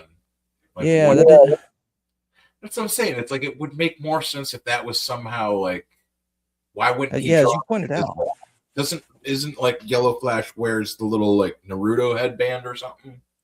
Right. Put the little Naruto headband on her, so it's like, oh, it's Yellow Flash is the little kid, you know. But there's just like there's nothing. It's just like here's that kid that's in that meme, just running like, and like he always has like, if you would ask him about it, he would have just like this stupid like lame long explanation, like, oh, well, I was thinking that, you know, kids would be running from him because he's a monster, you know, like, and he would just. I don't want to harp on Vito, Liam, whichever one of them it is. I want to harp on him too much. Two sides of the same coin. I don't know. I think is Embed. I've seen this one. I've seen this name too. Oh no, I'm thinking MB or B. The other one, the British one. I don't think that's it. I think this is someone else. I think this is the other one I thought was disturbing because of his breast shapes here, and then also his gut thing. Like the gut like goes back up in there's like two sides to his gut. And his nose. Look at his nose. Like it's the entire thing is just. It's a horror show, man. Yeah, oh wait, I don't know. For some reason, I thought there was a body in that bag. No, it's just bags of trash, right? Bags of trash. My throne. Yeah. See, with that other one here, I'll go back to it. No, you made a good point. Like if you had the Naruto headband or something, that would align. But yeah, it does look curious. Like there's just And no. I mean, why would somebody spend so much time? You know, this is a lot of shading, a lot of. Well, I just trying to do a good job. I just want to show more that I'm really a good drawer. Australian pride. Yeah. So, I don't know. Like I said, I don't want to harp on him too much. He's yeah. You know, it's a sensitive soul. You know. Exactly. And this one is like much more disturbing in a way that the other ones are not. Like it's the art style is weird, and then it's like he's also just made like it's just his nose is like those nostrils are just these holes. Oh wait, yeah, that's Did you already say that? That was like a fat skin just coming out from underneath the dirt. Oh yeah, yeah. His gut is like there's two sides to the gut. Like He's had some liposuction or what? No, like gastric. What do you call it? Gastric bypass? I don't know. Gastric bypass. Yeah, possibly. I believe. Just lost all the weight, but didn't have the money to get the fat skin off. Right, all the excess skin. What do they do with all of that? I mean, they obviously it's like medical waste or whatever, but I mean, you can make soap with it. Right. A toenail, like you know what I mean? Like this. God. And that's what I'm saying. Is like this is imagine everyone's sending in pictures. Here you go, Pitt. Here you go, Rev. I drew a picture of you, and you're just like, thanks. Oh, yeah, somebody was drawing a picture of me. never got that. But, you know what I mean? Oh yeah, that would be a psychological stress. Like, I don't know, a sizable deal, man. If I weigh myself without clothes on, I won't seem as fat. So the nipples, man. Oh my god. The nipples and the mouth. Look, are so. There's something with the face though, like that does not look like Vito.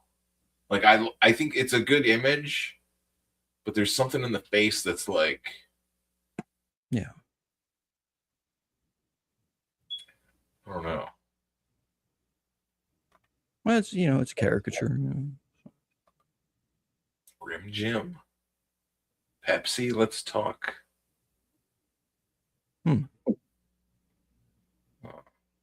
Oh, that's the medallion is the Sonic. Sonic. Shit.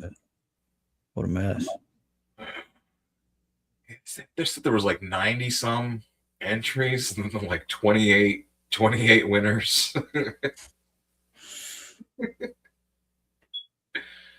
the award winners. Yeah, I couldn't do the Vito song. The youth category. Meta category. D-ball money is from the youth category. Maybe one of the children that is terrified of Vito, I would assume. Like he's like they're Freddy Krueger. Exercise your demons by drawing them, right? Right. Like instead of like think about that too. Like when I was a kid, we had like Freddy Krueger, Jason, like Myers. Then like when Child's Play, you know, these guys are like, I got Vito. Nightmares. Yeah, nightmares about streamers. Oh man, that's nightmares about streamers. Wow. That makes sense actually. So yeah, the youth category. That's what I'm saying. The youth need to be represented. I'm for it. The meta category. I don't know if that means meta like someone that's on Facebook. Please don't draw me. Wonder if he's got skinny little legs or something. Dr. Till. Okay. Narrative. I liked this one. Oh shit. Jonas Sweet. The narrative category. I think the only thing he really changed is just the last one, but that's good. That's good. The newbie category is Katie did. Look at that. She drew a veto. It's pretty good. Katie did. Yeah, some markers. Yeah. All right. Is there more? The cartoon category, Mr. Cheeky. Oh, and it's like that that one about like the popsicles or whatever, or Tootsie Pops or something. Yeah. Mr. Owl. What's Mr. Oh, well, the first one is Mr. Cow. I know there's something with there's a cow.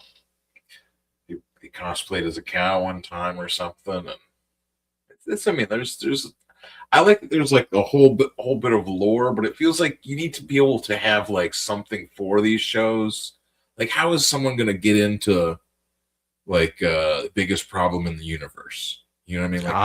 Like, I can't even fathom it. Like, they need to have like an intro show, like a greatest hits collection or something. You know what I mean? Like, this is what's going on. This is what you want to look for. You know, this is what we're trying to do is, you know, because I mean, I've seen their show where they're funny and they're like doing jokes and they're just like, they have like a funny banter and just. Yeah. And I've also seen it where it's, you know, just a lot of cackling back and forth because, you know, Dick has his own specific laugh, or maybe that's a, you know, character laugh or something. And then Vito has his. And that was one thing I said, like, if I send you the link, you can't come on. Like, I think I said cackling goon. Yeah, come on, Gooning. No Gooning on the street. Yeah, next time you got to be in blackface. Or goth face. I will accept goth face as well. Either way is going to be frightening, but. Design category, Studio Zaid. Whoa. Oh, yeah, this guy was in the chat. Oh yeah. One of the other Sundays. Yeah. Yeah, I know that. It's pretty good. That's legs. So it's like a vetopede. Which sounds worse than I meant it to, but you know, like I was watching a stream. Somebody brought up the Cecil Pede thing or something. Oh, I was watching what the hell was it? See, that was what? The Last Bats documentary. What a mess. Every time I've tried to watch those, he's so like he's not accurate, but like he acts like he is. You know what I mean? He's very like, and then they did this. And then if you looked up so-and-so, they said this, and then they replied, and you know, and he's got like this whole. He's very serious about it. Right. He's got a serious narrative, and he's going to tell you this is what happened, and then so-and-so, and like he's got it all laid out, and it's like he'll provide like some pictures or like some like receipts or whatever, like they call them, but then he won't have like little clips. Yeah. Just. Yeah, he's just. I couldn't finish that one. It was or the Dungeoneers one. This last one. I don't think I finished any of them, but no, and that's why I give my hats off to like Ethan for doing all those. I mean, he gets a bunch of super chats and everything. Yeah, exactly. If somebody were paying me, $500, I could finish that shit. At the same point, I mean, you can be like working on comics, like it's not, you know what I'm saying? It's not like he's like Ethan's like hurt. No, your comics would be corrupted by. Oh man, Ethan said that like plenty of times as well online. Like he's not like hurt. You know what I'm saying? Like he goes like gambling and stuff. He's like, I'm not going to like win and like you need to win or whatever. You know, like that's. That's when you don't want to gamble. You have to win. If I don't win, then they will break my legs. Like that's when you don't want to be gambling, you know, like what the someone else? Well, I didn't.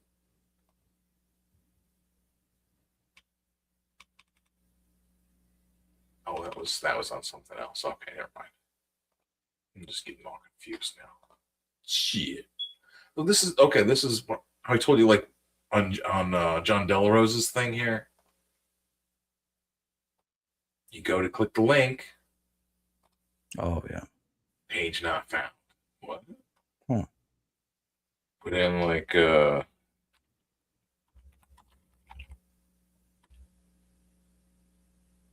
DC is finally publishing. Yeah. Guillermo del Toro. Someone else. Oh, that's what? I can't even see the date. Damn. That's all. Oh, 2026. Yeah, this is from April this year. DC's finally published in Swamp Thing's Lost Jesus story, and it's one of the most interesting things they've done in years. Here's the article. And that just re-explains. In 1989, DC Comics canceled a fully written, editorially approved issue of Swamp Thing because the cover showed the plant elemental as a crucifix. The script had been greenlit, the art was done. DC pulled it at the last minute. Writer Rick Veitch quit the book in protest, and Swamp Thing 88 became one of the most infamous unpublished comics in the industry's history. 37 years later, DC is finally publishing it. Swamp Thing 1989, #1. Written by Rick Veitch with art by the late Michael Zulli. Ships April 29th. As the first of a 4-issue series, completing the storyline DC buried in the late 1980s. The context for the original cancellation matters. The script had Swamp Thing time traveling back to the Passion of Christ, part of an ongoing arc. The cover depicted Swamp Thing literally becoming the wooden cross adorned with a crown of thorns and Christ's blood. DC executives looked at that image and panicked. DC's leadership feared an organized boycott from Christian groups and reversed course despite having already approved the script. No amendments were offered. Each walked after being asked to do changes despite it's being done, and through editorial. I don't know. Having read the script myself, I found the panic baffling. The story is not blasphemous; it is the opposite. Swamp Thing emerges from an olive tree at Gethsemane and observes the events of the Passion as a witness, not as a participant who distorts or degrades them. The script follows the gospel accounts closely, drawing on the Last Supper, the arrest, Judas' betrayal and suicide, Pilate washing his hands, the scourging, the crucifixion darkness, and the burial by Joseph of Arimathea. It's pretty hardcore. Yeah, that's what I mean. Like, I'm interested to see, like, because like when you look at like those photocopy images, it's hard to, you know what I'm saying? It's hard to really like make out like what's going on. Like, it's so like sketchy. Yeah. It's like photocopied like 7 times. So Jesus is treated throughout as genuinely divine. The centurion's confession. Let's read it closer. There we go. Now I can read. Holy Jesus. Centurion's confession. Truly, this man was the Son of God, lands with weight. The narration frames Christ as the central axis of all realities, with time streams literally forming a cross around him. Okay. These universe elements layered into the Passion narrative are clever rather than sacrilegious. The demon Belial, as evil magi, are actively trying to prevent the crucifixion because it threatens infernal power. Hell is working against the Passion. Heaven depends on it proceeding. Jesus is depicted as so cosmically important that supernatural forces are maneuvering around him in ways that only reinforce the theological stakes rather than diminish them. In a genuinely inventive twist, Jesus exorcises the infant Etrigan from a Roman centurion during the arrest at Gethsemane, providing a DC continuity origin for the demon that flows naturally from the scriptural account. The idea that a demon would be expelled from a human body by Christ's proximity is not a strange one for anyone who takes the gospel seriously. Okay. Leading Cool spoke to two comic shop owners about the preview, one a vocal atheist and one a church leader. The atheist retailer was shocked by how hardline Christian the story plays. Christian retailer, while initially uncomfortable with early DC Universe framing of Jesus in mystical terms, ultimately saw a very respectful portrayal of Christ as a sacrifice and wondered whether DC had originally canceled the issue for being too Christian rather than being too blasphemous. Okay. Maybe they did. Maybe they canceled it because it was too Christian. Like it wasn't blind. It was too Christian. All right. I like it. The reaction tracks with what Veach always maintained. Cancellation was institutional cowardice driven by fear of optics, not by anything the script contained. Story frames Christ's power as rooted in self-sacrifice and purity, explicitly distinguished from the self-serving occult rituals of the villains working against him. White Magician framing that caused internal objection at DC as a perspective held by Swamp Thing, an unreliable narrator. See, what is this? Like all of a sudden it brings up this White Magician framing or whatever. It didn't say anything about that earlier. It's kind of like odd that they just like drop it in like they were like So, obviously it was White Magician like framing. tarot archetype, I suppose. White Magician, yeah. The story's It's like a actual healer, is orthodox. Sit here. 4 issues, okay. Yeah, DC in 2026 is a very different operation from DC in 1989. The 4-issue series carries art by Zuli on the first issue, Tom Mandrake on issues 2 and 3. It covers throughout by Veach himself. The series runs through June, ending with Swamp Thing facing the source of the multiverse at the Big Bang and its aftermath, while John Constantine works to locate the lost elemental and Abby prepares to give birth to their child. Whether DC had the courage to publish this in any of the 37 intervening years is a question worth asking. Modern DC has pushed content far more genuinely provocative than anything in this script with little hesitation. Putting out a reverently written, theologically serious story about the Passion of Christ required waiting 4 decades. That tells you something about which controversies the industry fears and which it welcomes. Swamp Thing 1989 may be the most interesting thing DC's put out on the stands in years. The issues are coming out with #1 shipping in April, etc. Okay. And then these are free books. You can get these if you just. Yeah. If something's free, that means you're the thing being sold. Well, I mean, I get like, you gotta like with like books and stuff, like they do, like that's people give out the first book for free, and then they have like 5 more books in the series, and they're just like what do they call that? Like it's like a drug dealer. So, yeah. The first hits. You like it? Cost you. You like the flying sparks, huh? You like this stuff, huh? Like this lady with a little bit of thigh showing? Not too much. Not too much. She's got to wear. What is she wearing? It's like. Well, yeah, that is an unfortunate costume. That right leg. I think this is an older woman or something. What if your grandmother? She ain't no Sailor Moon. See. She ain't no Sailor Moon. Flying sparks back in my day. So anyways, that's pretty crazy. Pretty crazy. They're publishing it. Like I said, I ordered copies. I don't know. I'll read it. I'll try to make something fun with it or whatever. Shit. I don't know. I think that's good. Like I said, like I'll show the like I said, order.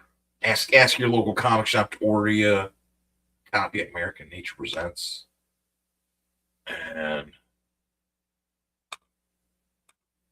think that was Meat Canyon style. I'm not sure what that was for.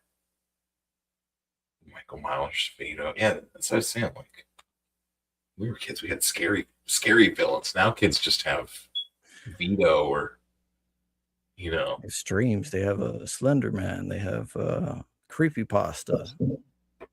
You kids better finish your dinner, or else Eric July's shoulder hair will come and eat it. It'll come and snatch it right off your plate. You remember the Will Smith eating spaghetti, right? The AI.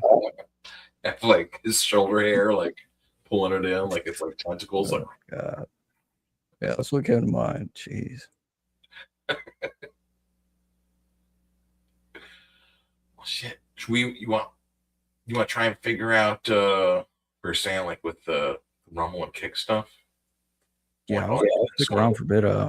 I'm just took me all that time to type in Croc. Yeah. What I'm saying, you go ahead and end this one now, and then we'll go. Yeah, I'll explore some stuff. And we'll figure out how to get all the other thing going. Because that's what I'm saying. Like, I just set it up to do this, but talk a whole bunch, and like I said, order the American Nature Presents issue 4 will have advertisement in there, Vampiglet, and the YouTube channel here, DrBensComix, and then like I said, Vampiglet 2 is going to be here in any day now this week. So cheers to you, cheers to Vampiglet, cheers to the chat. Goth night tomorrow, Sunday. Yeah. Okay. So keep it gothed up. Hell yeah. Yo, why is he looking at me like that? What's up, little bud? Got a staring problem, pal? Like what, dude? He's just looking at you. He's a baby. Look at his face. Dumb little face. Stop. Yo, Zan, get your boy, dog.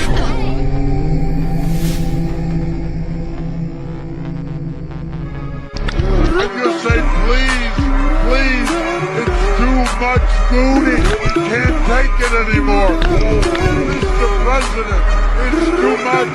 And I'll say, no, it isn't. We have to keep booty to the good war. We have to keep booty to the good war.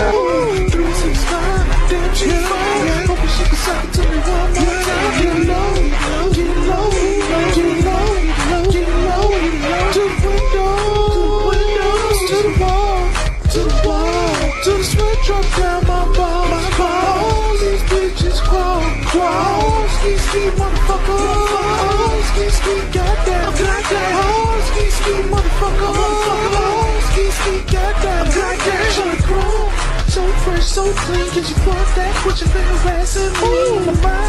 This bitch, you're fine, and I came to the club about 11 times. Now can I play with your panty line? All right, next up, the rock star, the one and only Thick Comics publisher, Dr. Ben. It's thick, right? Dr. Ben says not enough. When you're a hot cousin gets stuck in the dryer. Oh, yeah. You think those videos are doing it? You think that's why everyone's trying to bang their cousin? Someone says, believe all the rumors. I'm not sure about that. Yeah, I mean, difficult with this stuff. They're trying to shut us down, Josh. Oh, you're back. Yeah, I think the let us get there. Goth True Crime Comics, it says. Vampiglet issue 2. All you need to see, all you need to see is Vampiglet here, and I'm gonna go ahead and put that in there. So Vampiglet, that is funny. What's green and smells like pork? It's rhetorical. It's me, Vampiglet, and this is Dr. BensComix. Dr. BensComix here says Vampiglet is the best. I agree with you. It's hilarious. And thank you. Go ahead, Apex. Go ahead. I want You know what would be a great children's book is Dr. BensComix' Vampiglet, a true crime story that is a warning about satanic evil and as a message of faith in Christ and the power of prayer in Jesus' name. Stop making sense, Apex. I can tell. I can also tell you later. Ben Anthony. What was it? The definition of underground. I think that MFT said one time. Sure is.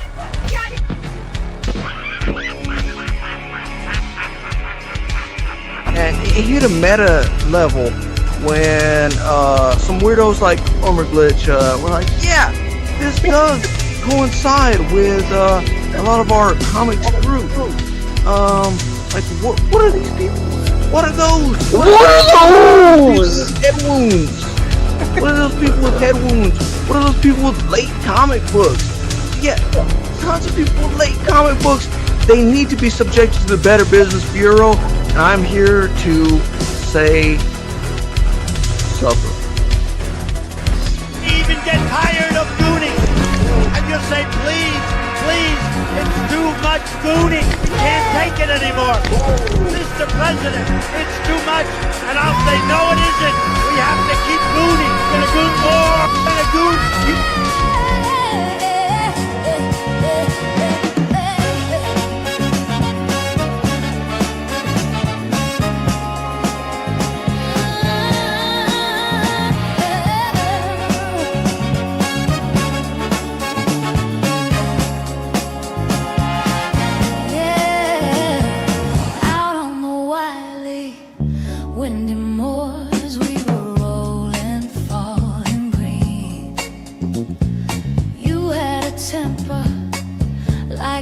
Jealousy, too hot, too greedy.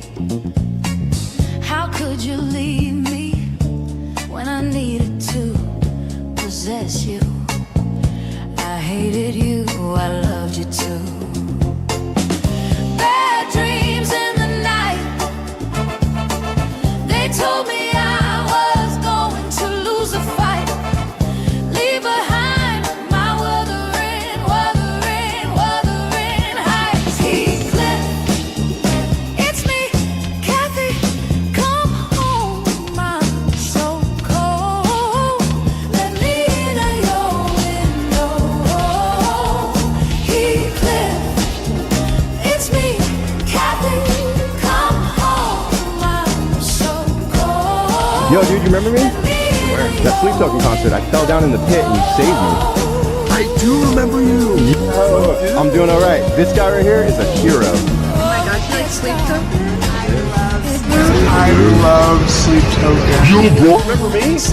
That White Monster Energy concert. I fell down in the pit and you picked me up. I do. What you? How you doing? I've been doing great thanks to you. Yo, this guy, he's a real winner. Thanks, man. Oh my gosh, White Monster. I love White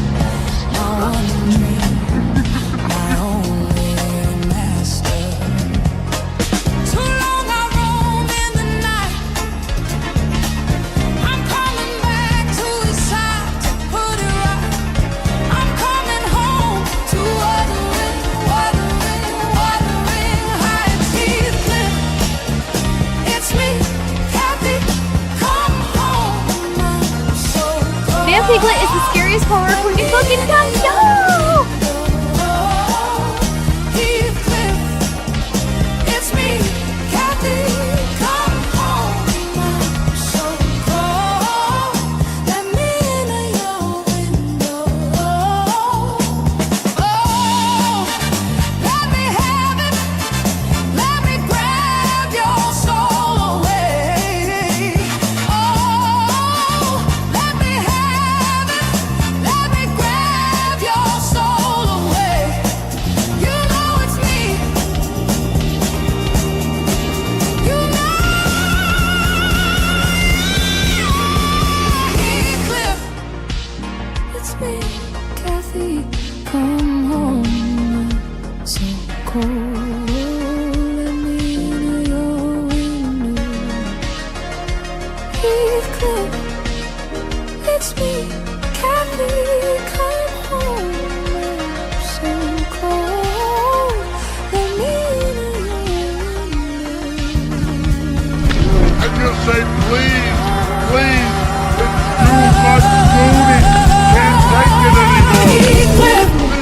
President. It's too much, and I'll